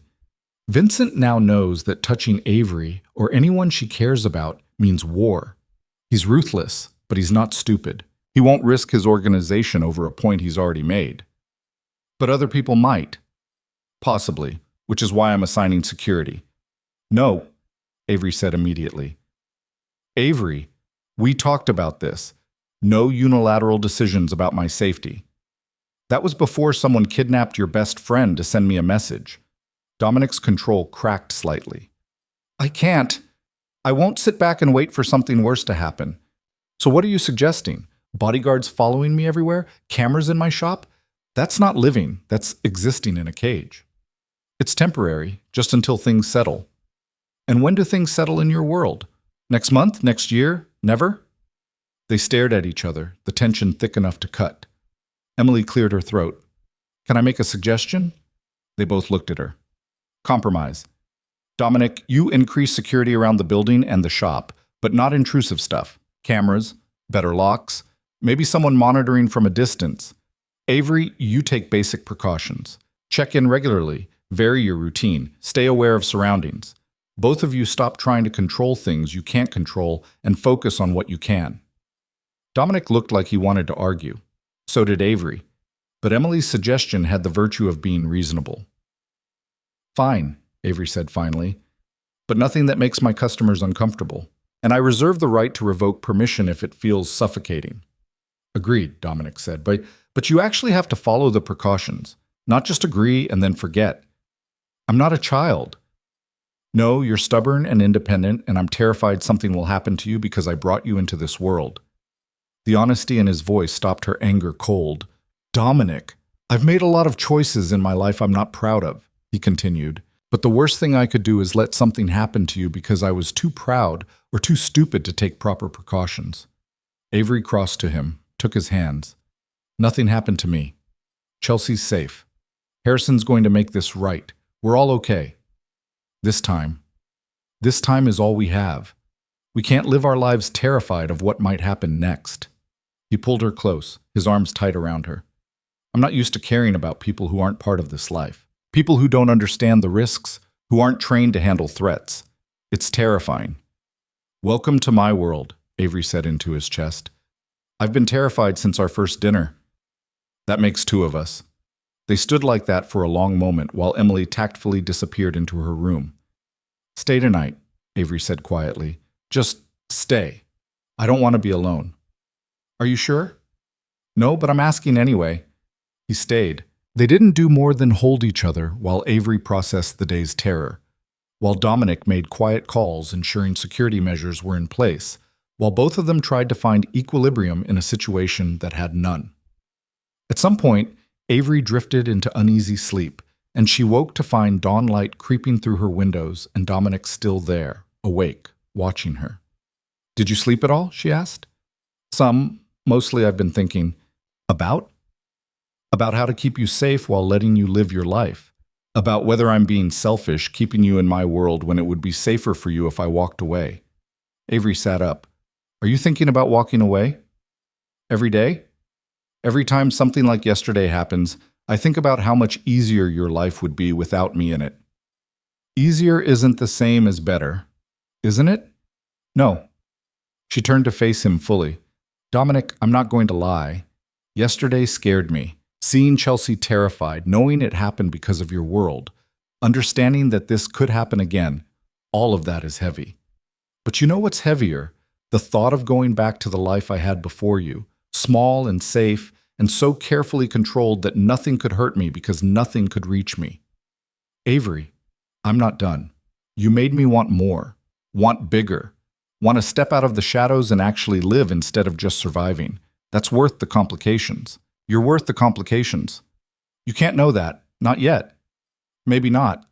But I know I want to find out, and I know that I'm tired of letting fear make my decisions." She took his face in her hands. "I'm scared. I'm probably going to be scared a lot. But I'm also here. I'm choosing this. I'm choosing you." He kissed her then, deep and desperate and full of everything they couldn't say. When they finally broke apart, his forehead rested against hers. "I don't deserve you," he said. "Probably not, but you're stuck with me anyway." Over the next few days, life slowly returned to something resembling normal. Chelsea and Harrison worked through their issues in therapy, with Harrison showing up Monday morning to his new job looking appropriately humbled. Marcus installed subtle security measures, upgraded locks, cameras positioned to monitor approaches but not intrude, a quiet presence that Avery barely noticed until she actively looked for it. Dominic was careful, checking in regularly but not smothering her, balancing his protective instincts with her need for independence. And Avery tried to settle into this new reality where danger was possible but not constant, where loving someone meant accepting risks she'd spent years avoiding. But in the quiet moments, sitting in her shop surrounded by flowers while Dominic brought her coffee, or walking through Brooklyn with his hand in hers, or lying in her bed while he told her stories about his mother, she found something she hadn't expected. Peace. Not the kind that came from control or careful avoidance, but the kind that came from choosing something real despite its complications. 2 weeks after Chelsea's ordeal, Harrison showed up at the shop during lunch. "I wanted to thank you," he said awkwardly, "for everything, for not judging me, for convincing Dominic to give me a chance, for being there for Chelsea when I failed her." "You didn't fail her," Avery said. "You made a mistake. You're fixing it. It's a big mistake. $50,000. $50,000 is nothing compared to losing her trust. Focus on rebuilding that." He nodded, looking younger than his 32 years. "Can I ask you something? About Dominic?" "Maybe." Is he as dangerous as people say?" Avery considered the question carefully. "He's dangerous when he needs to be. But he's also honorable in his way. He follows a code, he protects his people, and he keeps his word. That's more than I can say for a lot of people operating in legitimate businesses." "Chelsea says you're in love with him." The statement caught her off guard. We haven't. It's okay. I'm not judging. I just wonder how you reconcile it. The danger, the moral ambiguity, all of it." Avery was quiet for a moment. Then she said, "I spent 8 years hiding from everything that scared me. Hiding from people, from risk, from the possibility of rejection or pain. It worked. I was safe. But I was also lonely and small and so afraid of being hurt that I forgot how to actually live. Dominic reminded me what it feels like to want something despite the fear. To choose something because it matters, not because it's easy. But what if it goes wrong? What if someone gets hurt? Then someone gets hurt and we deal with it. But I'm done making decisions based on what might go wrong instead of what might go right." Harrison left looking thoughtful, and Avery went back to her flowers. those words echoing in her own head. Was she in love with Dominic? The thought terrified and thrilled her in equal measure. That night, Chelsea called. "Harrison told me what you said," she announced without preamble, "about choosing what matters over what's easy." I may have gotten philosophical. Ave, are you happy? Really happy? Avery thought about it, about morning coffee and midnight conversations, about the way Dominic looked at her like she was the most fascinating person he'd ever met, about feeling seen and valued and wanted despite every insecurity that screamed she wasn't enough. "Yeah," she said softly. "I think I am." "Then that's all that matters. Everything else is just noise." Later that week, Dominic took her to a small Italian restaurant in the Bronx where his grandmother used to take him as a child. They sat in a corner booth, sharing pasta and wine, and he told her stories about growing up in a world she could barely imagine. "My father used to say that power without purpose is just tyranny," Dominic said, twirling linguine. "That we had responsibilities to the people who depended on us, to the neighborhoods we operated in. He believed in something bigger than just making money." "Do you believe that?" "I try to. It's harder than it sounds. Balancing what's right with what's necessary, what's moral with what keeps people alive." He set down his fork. "But being with you makes me want to be better, to build something that's more than just territory and influence." "What does that look like?" "I don't know yet. But I'm starting to think about legitimate businesses, about transitioning away from the gray areas. It would take years, and it would be dangerous. People don't like change, and there are those who'd see it as weakness. But maybe it's possible. Because of me? Because of what you represent. A life that's bigger than just survival and control. A future that looks different than the past." Avery reached across the table, took his hand. "That's a lot of pressure to put on one person. I'm not putting it on you. I'm saying you make me want to be the kind of man who deserves you. That's different." Walking back to the car, Dominic pulled her into a dark doorway and kissed her like he was memorizing the taste of her, the feel of her, the moment itself. "What was that for?"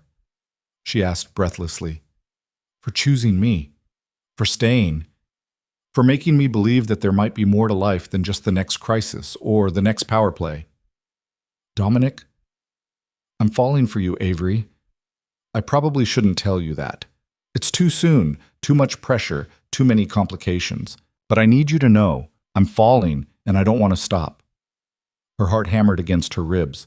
She should be careful, should protect herself, should slow this down before it became too much to walk away from. Instead, she said, "Good, because I'm falling too." They stood in that doorway while the city hummed around them, two people from different worlds choosing each other despite every reason not to, and for the first time since the accident 8 years ago, Avery felt like she was exactly where she was supposed to be, for a funeral service. When Chelsea burst through the shop door, her face flushed with distress. "Ava, I need to talk to you, now." Avery set down her shears, concern immediate. "What's wrong? Is it Harrison?" "Yes. No, I mean..." Chelsea pressed her hands to her face. "He's in trouble again. Different kind of trouble this time." They sat in the small office at the back of the shop, and Chelsea pulled out her phone with shaking hands. "Harrison's been getting threats," she said. "Anonymous messages saying he needs to convince Dominic to forgive the debt entirely, that working it off isn't good enough, that he needs to make it disappear." Avery's stomach dropped. "Who's sending them?" "We don't know, but Ave..." Chelsea's voice cracked. "The last message said if Harrison doesn't make this happen, they'll make sure I regret it. They sent a photo of me leaving my yoga class yesterday. They're watching me." "Have you told Dominic?" "Harrison's terrified to. He thinks Dominic will see it as him being ungrateful, as trying to manipulate the situation. And I don't know what to do. I can't ask you to help because it's not fair to put you in the middle, but I don't know who else to trust." Avery took her friend's hands. "Of course I'll help. Let me talk to Dominic." "Are you sure? I don't want to cause problems between you two." "You're not causing anything. Someone's threatening you. That's what matters." That evening, Avery met Dominic at his penthouse apartment. The real one, not the safe house. It was the first time she'd been there, and the space surprised her. She'd expected cold and modern, all glass and steel. Instead, she found warmth. Rich wood floors, comfortable furniture, bookshelves lined with actual books, photographs of people who must have been family. "This is beautiful," she said, running her fingers along a leather-bound volume of poetry. "My mother decorated it," Dominic said, pouring wine. "I haven't had the heart to change much." "You miss her." "Every day." He handed her a glass. "But you didn't ask to come over to discuss interior design. What's wrong?" She told him about Chelsea's visit, about the threats, watching his expression shift from warm to ice-cold in seconds. "Show me the messages," he said. Avery pulled them up on her phone. Chelsea had forwarded them. 5 messages over 3 days, escalating from suggestion to demand to outright threat. Dominic read them twice, his jaw tight. "The debt arrangement was generous. Harrison knows that. Anyone with sense knows that. Chelsea thinks someone's trying to use Harrison to manipulate you. They are, and they're using the women to do it." He set down the phone with deliberate care. "This is Vincent. Has to be. He's testing boundaries again, seeing if he can force my hand through indirect pressure." "What are you going to do?" "Handle it. But Avery," he turned to her, "this is going to get complicated. I need to make it clear that threatening civilians under my protection has consequences, but I also need to do it in a way that doesn't escalate into open war." "Which means what exactly?" "Which means I need to have a conversation with Vincent that makes certain things very clear. And I need Harrison to stop being terrified and actually communicate when threats occur instead of hoping they'll go away." "He's scared. You're intimidating even when you're being helpful." "Good. People should be scared of consequences. But Harrison needs to understand that I can't protect people who don't tell me when protection is needed." Dominic pulled out his phone. "I'm calling a meeting. Tomorrow night. Harrison, Chelsea, you, me, and Marcus. We lay everything out, establish protocols, and make sure everyone understands what's at stake. Tomorrow's Thanksgiving." He paused. "Is it? You forgot Thanksgiving?" "I've had a lot on my mind." He set down his phone. "Do you have plans? With Emily?" "We usually have a quiet dinner, nothing elaborate. She's actually spending this year with her boyfriend's family in Connecticut, so I was planning to just—" She stopped, realizing how pathetic it sounded. "Spend it alone?" "Maybe. I don't know. Holidays have been hard since my parents died." Dominic was quiet for a moment, then, "Have Thanksgiving with me. Here, I'll cook. I'm actually not terrible in the kitchen. We can do the meeting in the afternoon, then have dinner, just us." "You want to spend Thanksgiving with me?" "I want to spend most days with you. Thanksgiving seems like a particularly good one." Something warm bloomed in Avery's chest. "Okay. Yes, but I'm helping cook." "Deal." The next afternoon, Harrison and Chelsea arrived at the penthouse looking like they were heading to their own execution. Marcus was already there, and his presence, 6 feet 4 inches of controlled intimidation, didn't help their anxiety. "Sit," Dominic said, his voice neither warm nor cold, businesslike. They sat. Avery positioned herself beside Dominic, a silent show of support. "Harrison," Dominic began, "you're going to show me every threat you've received. All of them. Nothing held back." Harrison fumbled with his phone, hands shaking as he pulled up message after message. More than Chelsea had known about, at least a dozen over the past 2 weeks. Dominic read them all, his expression darkening with each one. When he finished, he looked at Harrison with something close to disappointment. "You were going to what? Hope they went away? Pay them off somehow? What exactly was your plan?" "I don't know," Harrison said miserably. "I didn't want to seem ungrateful. You've already done so much, and I thought maybe if you just what? Let them terrorize your wife? Put Avery at risk because these messages reference her too?" He leaned forward. "Let me be very clear about something. When you came under my protection, that meant you communicate threats immediately. Not when it's convenient, not when you figured out a plan, immediately. Because every hour you wait is an hour they have to escalate. I'm sorry. Sorry doesn't keep people safe." Dominic's voice cut like a blade. "But here's what's going to happen now. Marcus is assigning a security detail to both of you, not negotiable. You're going to vary your routines, check in at designated times, and report anything unusual instantly. Understood?" Chelsea spoke up, her voice small. "What about the debt? They want you to forgive it entirely." "The debt stands as is," Dominic said firmly. I'm not making financial concessions because someone's trying to manipulate me through threats. That sets a precedent I can't afford, but he paused. I'm going to make it clear to Vincent Castellano that civilians under my protection are off limits. That will handle the threat. How? Harrison asked. That's not your concern. Your concern is showing up to work, making your payments, and keeping your wife safe by following the protocols we established today. They spent the next hour going over security measures, communication protocols, what to do if threats escalated. Marcus was thorough, patient in a way that surprised Avery, explaining everything like he was teaching a class rather than preparing them for danger. When Harrison and Chelsea finally left, with Marcus's team following at a discreet distance, Dominic stood at the window, tension radiating from his shoulders. That was harsh, Avery said quietly. It was necessary. Harrison's a good man, but he's weak when it counts. Weakness gets people killed. He's scared. Then he should have said something sooner. Dominic turned to her. I know that sounds cold, but in my world, hesitation and poor communication are how civilians get caught in crossfire. I need Harrison to understand that. I think he does now. Good. He crossed to her, some of the tension leaving his shoulders. I'm sorry. This isn't how I wanted to spend Thanksgiving afternoon. It's okay. You're protecting my friends. I appreciate that. Even when I'm being harsh? Even then. Someone needs to be the bad cop. It might as well be you. He almost smiled. Come on, let's cook something. I need to do something with my hands that doesn't involve making threats or contingency plans. Cooking with Dominic was a revelation. He moved through the kitchen with the same precision he brought to everything else. But there was joy in it, too. He told her stories about learning to make sauce from his grandmother, about Sunday dinners with extended family that lasted for hours, about food being the one place where his world felt normal.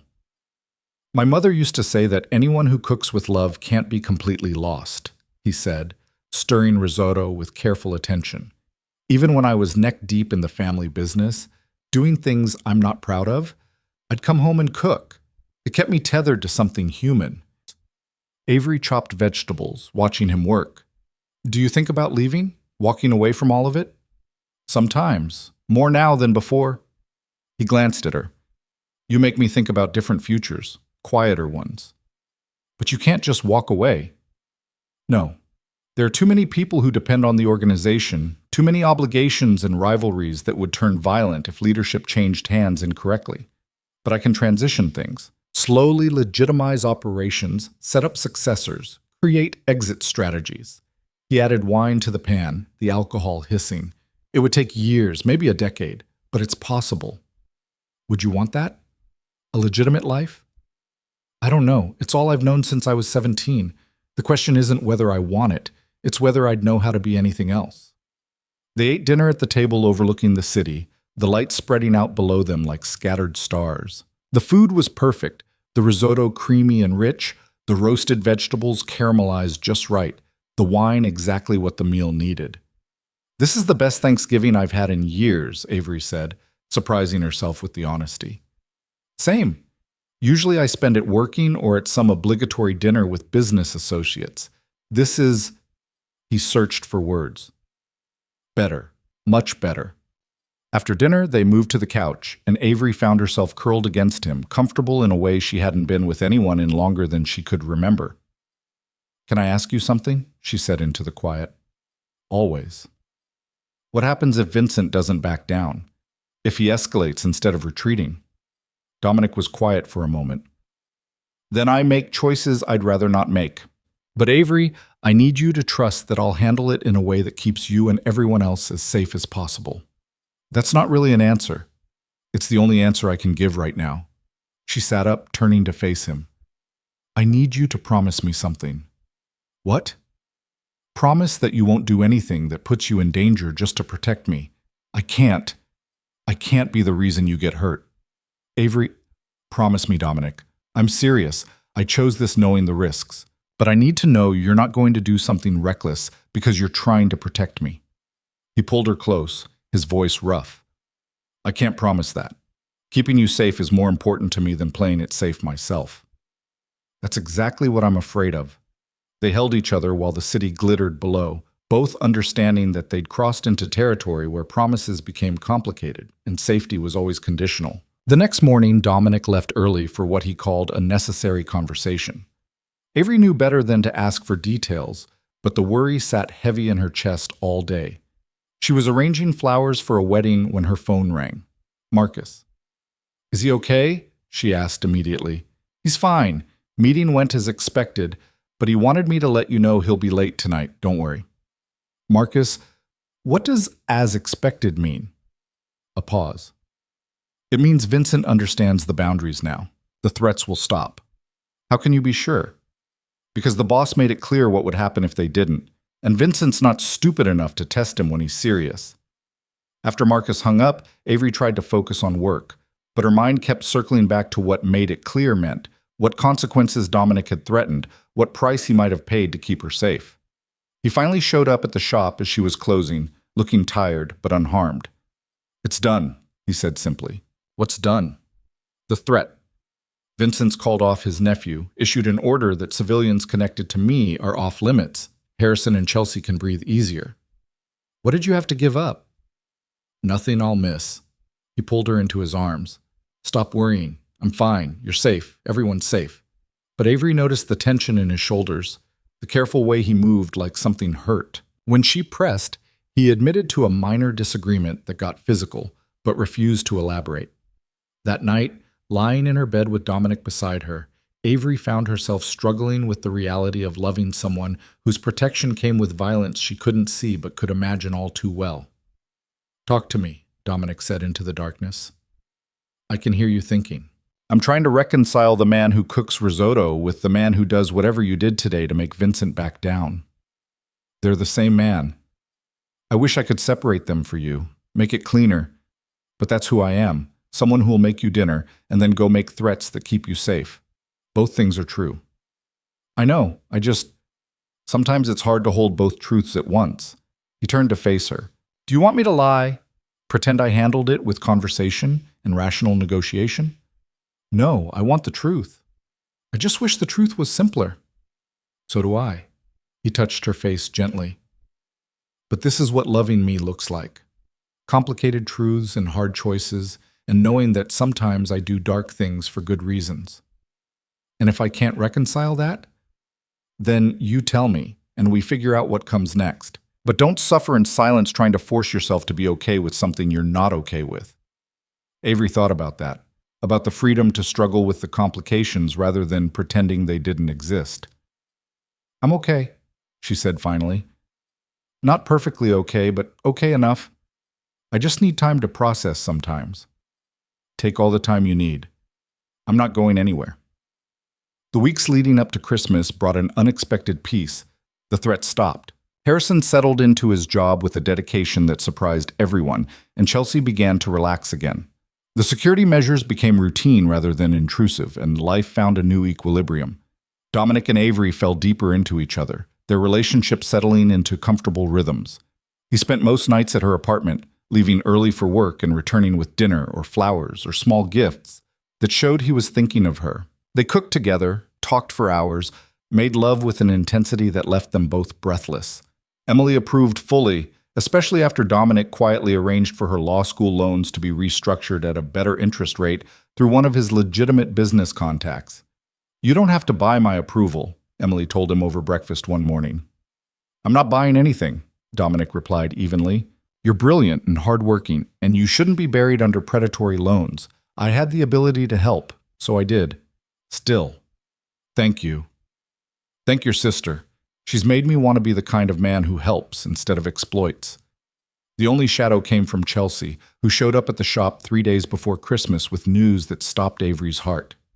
"Harrison's debt is paid off," she said, her voice strangely flat. "That's wonderful. How?" Dominic forgave the rest of it. Just wiped it clean, said Harrison had proven himself and the debt was satisfied. Avery set down the holly she was arranging. "Why do you sound upset? This is good news." "Is it? Or is it Dominic making a gesture because you asked him to?" "I didn't ask him to do anything." "Not directly, but Chelsea sat down heavily. "I can't tell if we're free of this or if we're even more indebted now. if this is kindness or strategy. And I hate that I can't tell the difference anymore. Have you talked to Harrison about this? He's thrilled.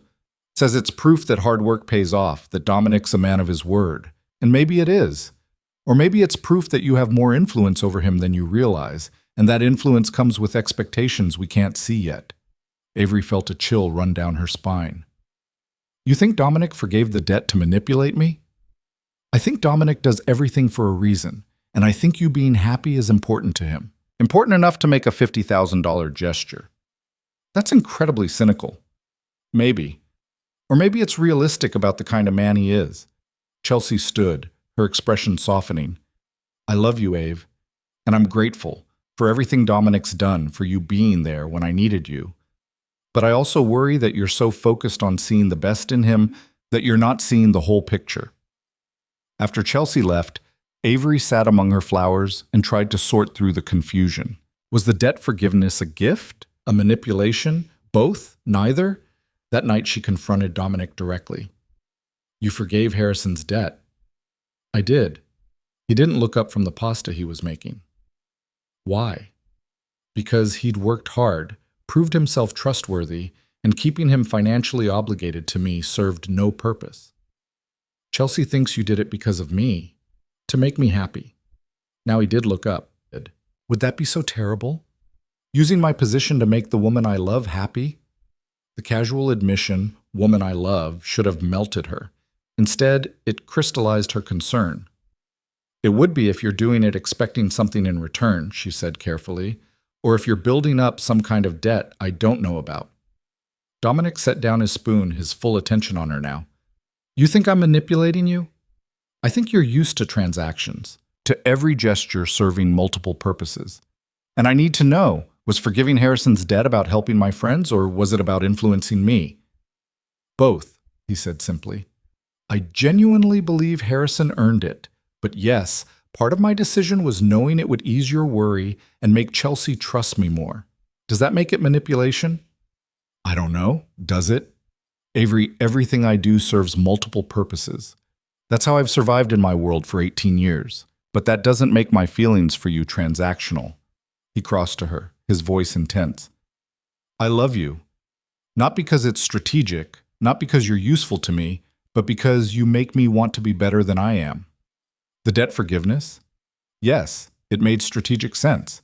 But I also did it because I wanted to give you something that mattered. Both things can be true. How do I know when your gestures are genuine versus when they're strategy? You ask me, like you're doing now, and I'll always tell you the truth, even when it's complicated. He took her hands.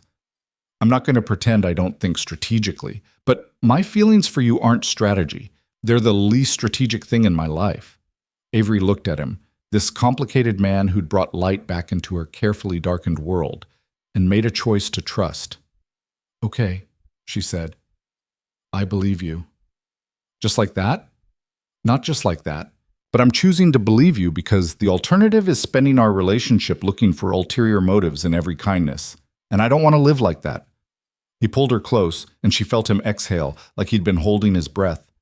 Thank you, he said into her hair, for trusting me, for asking hard questions, for not letting me get away with easy answers. Someone has to keep you honest. You do that just by existing. Christmas came quietly. Emily returned from Connecticut full of stories about her boyfriend's chaotic family. Chelsea and Harrison hosted a small dinner party where Harrison seemed lighter than he had in months. The weight of debt finally lifted. Dominic gave Avery a vintage botanical print she'd admired at an antique store months ago, proof that he remembered small details, small moments. She gave him a leather-bound journal, empty pages waiting to be filled. For what? He asked, running his fingers over the cover. For the life you want to build. The one that's different from the one you inherited. You told me you think about quieter futures. This is for planning that future. He looked at her with such raw emotion that she had to glance away. I don't deserve you, he said quietly. You've said that before. I still don't agree. Well, you're stuck with me either way. They spent Christmas night at his penthouse, the city spread out below them, talking about possibilities and futures and all the complicated ways their lives were intertwining. I'm going to start transitioning the business, Dominic said suddenly. legitimizing operations, establishing proper corporate structures, creating distance from the gray areas. Because of me? Because of us. Because I want a future that's more than just surviving from crisis to crisis. Because you make me believe that future is possible.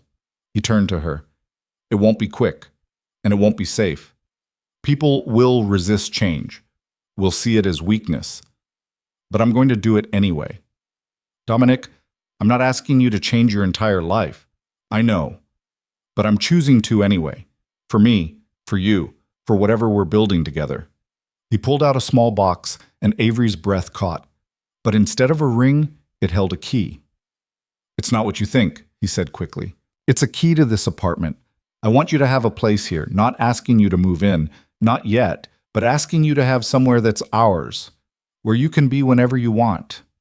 Avery took the key, the metal warm from his hand. This is a big step.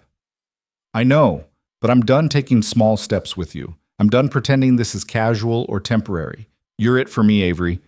However long it takes, whatever complications come, you're it. She kissed him then, pouring everything she couldn't say into the kiss, her love, her fear, her hope, her trust.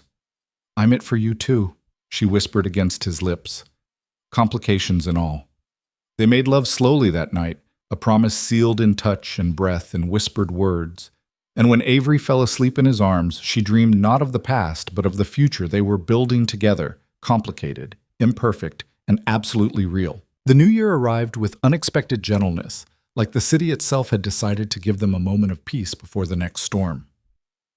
Avery spent New Year's Eve at Dominic's penthouse, watching fireworks explode over the harbor, while he held her close and whispered plans for a future that felt increasingly possible. January brought bitter cold and the slow, steady work of building something real. Dominic was true to his word about transitioning the business. Avery could see it in the late-night meetings that shifted from his usual associates to lawyers and accountants, in the way he talked about corporate structures and legitimate investments with an intensity that matched how he used to discuss territory disputes. I'm setting up a foundation, he told her one morning over coffee at the shop, for families affected by violence, scholarships, counseling services, job training, using some of the family money for something that actually helps people. That's incredible, Avery said, genuinely moved. What made you think of it? You did. The way you rebuilt after your accident, the way you help Emily, the way you create beautiful things instead of destructive ones. I want to do something like that. Build instead of just control. She kissed him, tasting coffee and promise. I'm proud of you. Don't be proud yet. It's going to take years to fully legitimize everything, and there are people who won't like it. He was right about that. The resistance came in mid-February, brutal and calculated. Avery was working late at the shop, putting the finishing touches on arrangements for a Valentine's Day wedding when Marcus appeared at the door. We need to go, he said, his voice tight with urgency. Now! What happened? The boss. There's been an incident. Terror flooded through her. He's alive, but we need to move. In the car, Marcus explained with clipped efficiency. A faction within Dominic's own organization had made a move against him. 3 men who'd been with the family for years, who saw his legitimization efforts as betrayal. They'd ambushed him leaving a meeting, and while Dominic's security had handled the immediate threat, one of the attackers had gotten close enough to do damage. How bad? Avery asked, her hands shaking. Knife wound to his side. Not fatal, but he needs medical attention. We can't take him to a hospital. Too many questions. We have a private doctor, but the boss asked for you. They drove to a warehouse in Queens that looked abandoned from the outside but was clearly a safe house. Inside, organized chaos, men with weapons, someone barking orders, and in a back room, Dominic sitting on a table while a doctor worked on his side. His shirt was off, blood staining his skin, and when he saw Avery, relief flooded his face despite the obvious pain. You came, he said. Of course I came. She crossed to him, careful not to interfere with the doctor's work. What the hell happened? Internal disagreement that got physical, he said through gritted teeth as the doctor stitched. I'm fine. You're not fine, you're bleeding. I've had worse. The doctor, an older man with steady hands and a professional detachment, spoke without looking up. 14 stitches. You got lucky. Another inch, and we'd be having a different conversation. When the doctor finally finished and left them alone, Avery took Dominic's hand carefully, mindful of his injury. "Tell me the truth," she said. "How bad is this?" Dominic was quiet for a moment, then, "3 of my senior people just tried to kill me. They're not isolated actors. They represent a faction that thinks I've gone soft, that the legitimization is weakness. This was a message." "What kind of message?" "That there will be consequences for changing the way things have always been done. That loyalty has limits." He winced as he shifted position. "I handled the immediate threat. But Avery, this is what I warned you about. This is the danger that comes with trying to change things." "What are you going to do?" "What I have to do. Demonstrate that betrayal has consequences. Make it clear that my authority isn't negotiable." His voice was hard, colder than she'd ever heard it. "It won't be pretty." "Will it be violent?" "Yes." The simple honesty was somehow worse than evasion would have been. Avery felt the weight of it settle over her. This was the reality of loving someone who operated in a world where violence was language and power was currency. "I need you to go home," Dominic said gently. "This is going to get complicated, and I need to know you're safe while I handle it. I'm not leaving you when you're hurt." "I'm not asking. Marcus will take you home post-security, and I'll come to you when this is resolved." "Dominic?" He pulled her close despite the obvious pain it caused him. "Please. I can handle a lot of things, but I can't handle worrying about your safety while I'm dealing with this.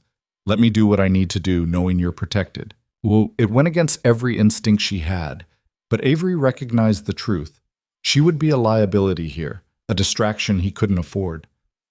"Okay," she said finally, "but you call me. You let me know you're alive and safe. Promise me." "I promise." She kissed him carefully, tasting blood and fear and desperate hope, then let Marcus lead her away. The next 72 hours were the longest of Avery's life. Dominic called twice, brief, clipped conversations that told her he was alive but gave no details. Emily stayed with her, a steady presence, while Avery tried and failed to focus on work, on normalcy, on anything except the sick worry that churned in her stomach. Chelsea called on the second day. "Harrison said there's trouble in Dominic's organization. Is everything okay?" "I don't know," Avery admitted. "He's handling it, but he won't tell me details." "Are you safe?" "Marcus has people watching the building. We're fine." "Ave, maybe you should—" Chelsea paused. "Never mind." "Say it." "Maybe you should think about whether this is sustainable. Loving someone whose world involves this much danger, this much violence you can't see but can imagine all too well." "I've thought about it every day since we started this," Avery said quietly. "I'm still here." "I know. I just worry about you." "I know, but this is my choice, Chels. Complicated and scary as it is, it's my choice." On the third day, Dominic finally came home, or to her apartment, which had become home in the months they'd been together. He looked exhausted, moving carefully because of the stitches, but alive and whole. Avery pulled him inside, checked him over with frantic hands, satisfied herself that he was truly okay. "It's handled," he said when she finally let him speak. "The faction's been dealt with. The rest of the organization understands that the changes are happening whether they like it or not." "How did you deal with them?" "Do you really want to know?" She thought about it, really thought about it. Did she want the details of what dealt with meant? The specifics of violence carried out in her name for her safety? "No," she said finally. "I don't. But I need to know. Did you do things you can't come back from? Things that make the legitimization impossible?" "No. I handled it in a way that reinforces authority without undermining the long-term goals. But Avery," he took her hands, "I won't lie to you. People were hurt. Decisions were made that I'm not proud of. This is who I am when threats emerge. This is what protecting what's mine looks like." "I know." She did know, had known from the beginning. "Are you okay?" The question seemed to surprise him. "I'm alive." The bleeding stopped. "I'll heal." "That's not what I asked. Are you okay? Emotionally, mentally, in all the ways that matter beyond the physical?" He pulled her close, and she felt him exhale shakily. "I don't know. I've done things this week that—" He stopped. I don't know how to reconcile the man who wants to build foundations and legitimize businesses with the man who just did what I did. I don't know how you reconcile them. The same way I've been reconciling them since we met, Avery said, by understanding that you contain multitudes, that you can be both violent and gentle, strategic and sincere, dark and light. You're not one thing, Dominic. You're everything at once. That's very generous. It's very honest. She pulled back to look at him. I'm not naive about who you are, but I also refuse to reduce you to just the dark parts.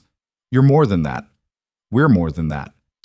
They held each other while the city hummed beyond her windows, two people choosing each other despite every complication, every danger, every reason to walk away. Over the next weeks, life slowly normalized again. Dominic's wound healed cleanly. The organization stabilized under his renewed authority. The legitimization efforts continued, slower now, but steady, and Avery's shop thrived. In March, she hired her first employee, a young woman named Sarah who had an eye for design and desperately needed a second chance after a rough few years. In April, she expanded into the space next door, doubling her square footage and inventory. You're building an empire, Dominic teased one evening while helping her arrange the new space. Hardly, just a slightly bigger shop. It's more than that. You're creating something that lasts, something that helps people. Sarah, your customers, everyone who walks in and leaves with beauty in their hands. You sound proud. I am proud. You took something small and scared and you grew it into something confident and thriving. That takes courage. She looked at him, this complicated man who'd helped her find that courage, and felt overwhelming gratitude mixed with love so deep it sometimes frightened her. Thank you, she said. For what? For seeing me, for making me want to be seen, for helping me remember that I'm more than my scars. Avery, you were always more than your scars. I just helped you remember. In May, Emily graduated law school with honors and accepted a position at a prestigious firm. At the celebration dinner, she gave a speech that made Avery cry. I wouldn't be here without my sister, Emily said, raising her glass. She sacrificed her own dreams to help me achieve mine. She showed me what strength looks like, not loud or flashy, but quiet and persistent and absolutely unbreakable. Ave, everything I am is because you believed in me first. Dominic squeezed Avery's hand under the table, and she saw her own emotions reflected in his eyes. Later, as they walked through the city, Dominic said, She's right, you know, about your strength. You don't see it because you're living it, but everyone else does. I don't feel strong. Well, strength isn't about feeling confident. It's about doing hard things despite the fear. You do that every day. So do you. We're quite a pair then? Yes, Avery said, stopping to kiss him under a streetlight. We are. The real test came in June. Dominic had been planning a major charity gala, the launch of his foundation, the first public step in his legitimization efforts. It was being held at the plaza, with society figures and business leaders and politicians all in attendance. A coming-out party for the new Dominic Russo, the philanthropist rather than the crime boss. I want you there, he told Avery, by my side, officially. Dominic, that's public. That puts a spotlight on me. I know, and I know it's asking a lot, but Avery, I don't want to do this without you. You're the reason I'm doing any of this. Having you beside me would mean everything. She thought about it, really thought about it. Going public meant stepping fully into his world, meant being photographed and scrutinized, meant standing in a room full of people with her scar visible and her connection to Dominic obvious. It terrified her. It also felt right. Okay, she said, I'll be there. The night of the gala, Avery stood in front of her mirror and faced herself fully. She wore a deep emerald dress that Emily had helped her choose, elegant, sophisticated, nothing to hide behind. Her hair was up in a sleek bun, her scar completely visible. For 8 years she'd hidden. Tonight, she would be seen. Chelsea arrived to help with final preparations, and when she saw Avery, her eyes filled with tears. Ave, you look beautiful, stunning. I look terrified. You look brave. There's a difference. Dominic picked her up in the town car, and when he saw her, he stopped breathing for a moment. Avery, he said, his voice rough. You're visible, she finished. No hiding tonight. You were never someone who should hide. At the plaza, cameras flashed as they arrived. Avery felt exposed, vulnerable, every insecurity screaming that people were staring at her scar, judging her, wondering what someone like Dominic Russo was doing with someone like her. But Dominic kept her hand firmly in his, introducing her to everyone they met with genuine pride, not as an accessory or an afterthought, but as a partner, someone who mattered. Avery runs the most talented flower shop in Brooklyn, he told a senator. She designed all the centerpieces tonight. Avery has an incredible eye for beauty, he told a business magnate. She sees things other people miss. Avery makes me want to be better than I am, he told a journalist who asked about his inspiration for the foundation. Halfway through the evening, they stood at the bar while Dominic fielded another round of congratulations. A woman approached, elegant, severe, clearly someone used to getting her way. "Mr. Russo," she said, her smile sharp. "What a lovely event, and this must be—" Her eyes raked over Avery, lingering on the scar with obvious curiosity. "Avery Bennett," Dominic said, his voice cooling several degrees. "My partner." "How nice." The woman's tone suggested anything but. "That's quite a scar, dear. Have you considered more surgical options? I know an excellent reconstructive surgeon." The room seemed to tilt. Avery felt the old shame rising, the instinct to shrink away, to hide.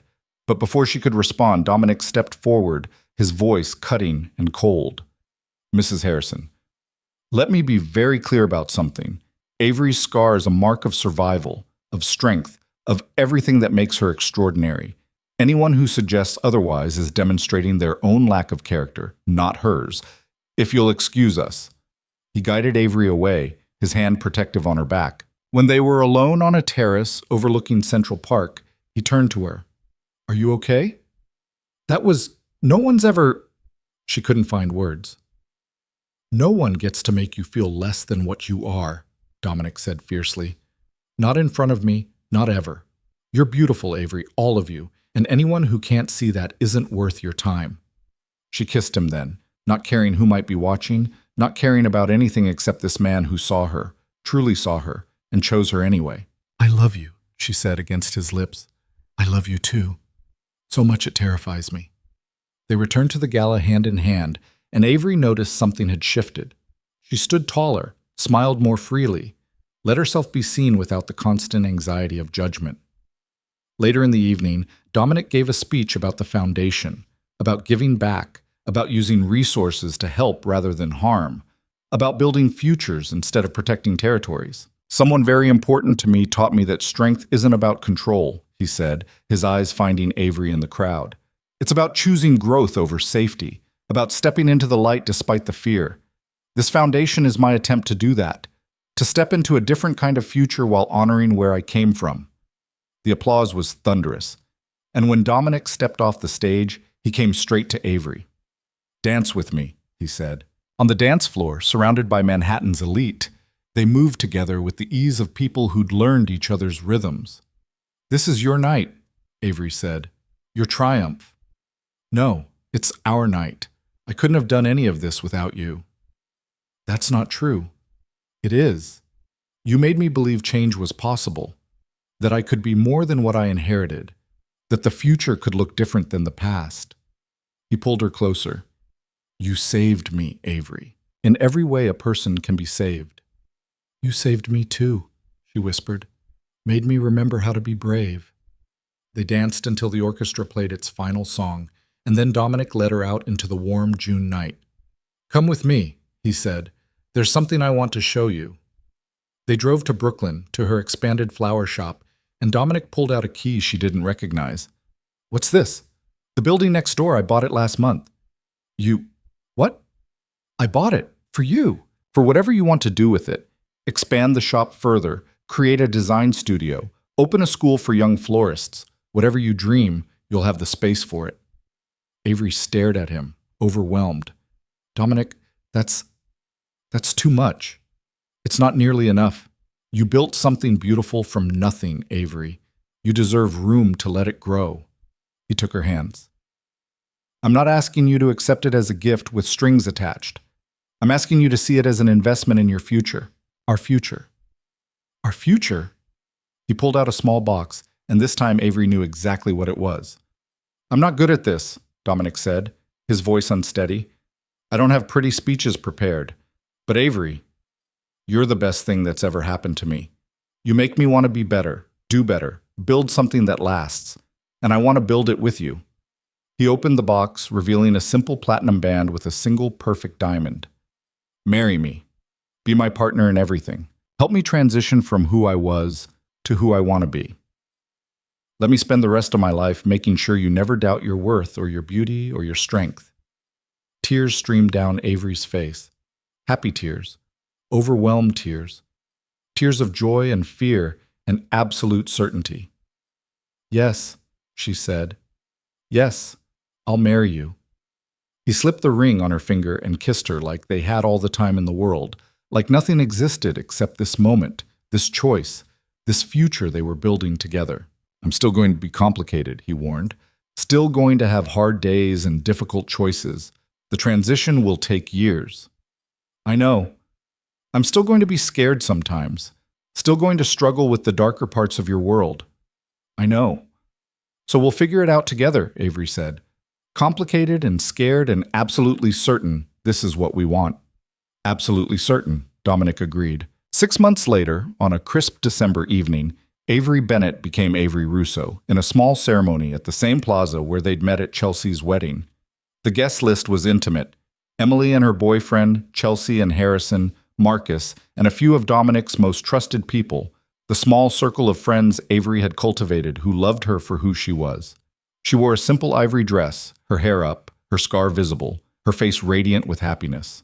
When the officiant asked if anyone objected, the room fell silent. And when Dominic looked at her with such love that it took her breath away, Avery remembered crying at this exact spot during Chelsea's wedding, feeling invisible and lonely and convinced that joy like this wasn't meant for her. How wrong she'd been. I do, she said when the moment came, her voice strong and clear. I do, Dominic echoed, his eyes never leaving hers. They kissed as husband and wife while their small gathering applauded, two people who'd found each other in the shadows and chosen to step into the light together. At the reception, Chelsea pulled Avery aside, her eyes bright with tears. You look so happy, Chelsea said. So fully, completely happy. I am. Terrified and uncertain about 1,000 things, but happy. That's all that matters. Chelsea hugged her tight. I'm so proud of you, Ave, for taking the risk, for choosing love over safety. It was always worth the risk, Avery said, looking across the room at her husband, who was laughing at something Marcus said, his whole face transformed by joy. He was always worth it. Later, Dominic pulled her onto the dance floor for their first dance as a married couple. The song was something slow and romantic, perfect for swaying close while the world spun around them. Remember the first time we danced? Dominic asked. At my foundation gala? When you defended me against that awful woman. When I fell even more in love with you than I already was. You were already in love with me then? I was in love with you from the moment you cried at Chelsea's wedding, he admitted. I just didn't have words for it yet. Avery pulled back to look at him. All those tears I tried to hide. You were watching every single one. Every single one. And now I get to watch the happy tears too. The joyful ones, the overwhelmed ones, all of them. You're going to make me cry right now. Good. Cry if you want to. You never have to hide anything from me. So she did cry, right there on the dance floor, happy tears that fell freely while her husband held her close and their small circle of loved ones celebrated around them. A year after the wedding, Avery stood in her expanded shop, now taking up 3 storefronts, employing 6 people, with a design school for underprivileged youth operating in the space Dominic had bought for her. The shop had been featured in design magazines, had done flowers for some of Manhattan's most prestigious events, had become exactly what she'd dreamed it could be. But more than that, it had become a place of transformation. Young people like Sarah came through, learning skills and confidence. Customers came in feeling invisible and left feeling seen. Every arrangement that left her shop carried with it a small piece of the hope she'd found when she stopped hiding. Emily worked nearby now, her law practice thriving, stopping by most mornings for coffee and sister time. Chelsea visited weekly, her friendship with Avery deeper now for having weathered storms together. Harrison had risen through Dominic's legitimate businesses, proving himself valuable beyond the debt that had brought them all together. And Dominic? Dominic had kept his promises. The organization was half legitimized, with plans to complete the transition within 5 years. The foundation thrived, helping hundreds of families affected by violence. He still had hard days, still made difficult choices, but he was building something better than what he'd inherited. He came to the shop most mornings, bringing coffee and stealing kisses between customers, looking at Avery like she was still the most fascinating person he'd ever met. One morning in early spring, Avery was arranging tulips when Dominic appeared with his usual coffee and something else, a small potted plant. "What's this?" she asked. "Sunflower seeds, your mom's favorite, from what you told me." He set the pot on her desk. "I thought maybe we could plant them in the garden at the house. Start a tradition." They'd bought a house in Brooklyn Heights, somewhere with enough space for a garden, for the future they were building. Somewhere that felt like home. "You remembered that?" Avery asked, touched. "I remember everything you've ever told me." He pulled her close. "Besides, I think your mom would approve of me. Eventually. She'd love you for making me brave, for seeing me when I couldn't see myself." "I didn't make you brave, Avery. You always were. You just needed someone to remind you." She kissed him, tasting coffee and love and the sweet promise of ordinary mornings that would stretch into years, into a lifetime. "I love you," she said. "I love you too. Every complicated, beautiful, perfect part of you." Through the shop window, Avery could see the city waking up. People rushing to work, cars honking, life happening in all its chaotic glory. She thought about the woman she'd been at Chelsea's wedding, hiding in the back row, making herself invisible, convinced that safety meant staying small. That woman felt like a stranger now. The woman she'd become, the one who ran a thriving business, who'd married a complicated man and built a complicated life, who wore her hair up and her heart open. That woman knew better. Safety wasn't found in hiding. It was found in choosing brave, in stepping into the light despite the fear, in letting yourself be seen by someone who saw all of you and loved you anyway. Emily appeared at the door, late for work but grinning. "Just wanted to say good morning before my deposition." "Good luck," Avery called. "Don't need it. I'm brilliant, remember?" Emily winked and disappeared into the morning. Dominic's phone buzzed. Business? Always business? But he silenced it without looking. "That could be important," Avery said. "This is more important. This moment, right here." He touched her face gently, his thumb brushing the scar that had once defined her. "And now was just one part of everything she was. Every moment with you is more important than anything else." Later that evening, they planted the sunflower seeds in their garden while the last light faded from the sky. Dominic's hands were gentle with the soil, patient with the placement of each seed. "Think they'll grow?" Avery asked. "With you tending them? Absolutely. You have a gift for making beautiful things flourish." They sat on the garden bench as stars began appearing overhead, and Avery thought about growth, about how sometimes the most beautiful things came from the darkest soil, how strength was built through surviving storms, how love was choosing someone despite knowing all their complications. "Thank you," she said quietly. "For what?" "For watching me cry at that wedding, for not letting me stay invisible, for making me believe I deserved to be seen. Thank you for letting me see you, for trusting me with all the parts you'd hidden away, for making me believe I could be more than what I inherited." They sat in comfortable silence, two people who'd found each other in the shadows and chosen to build their lives in the light, and Avery knew with absolute certainty that every risk had been worth it, every fear had been worth facing, every tear, the sad ones and the happy ones, had led her exactly where she was meant to be. Home. Seen. Loved. Whole. The girl who used to hide her face had learned to lift her chin, to meet the world's gaze without flinching, to stand in the light and claim her space in it. And the man who'd built his life on control had learned to surrender to something bigger, to love, to hope, to the messy, complicated, absolutely beautiful future they were creating together. As the last light faded and the city lights began their nightly dance across the sky, Dominic pulled Avery close and she rested her head on his shoulder, feeling the steady beat of his heart, the warmth of his arms, the absolute rightness of this moment. "Happy?" he asked softly. "Incredibly," she answered. "Completely. Happy." And under the spring stars, surrounded by the garden they'd planted and the life they'd built, Avery Bennett Russo smiled, fully, freely, without hiding a single part of herself, and knew that this was what brave looked like. This was what choosing love over fear created. This was what happened when you stopped hiding your face and started living your life. This was everything.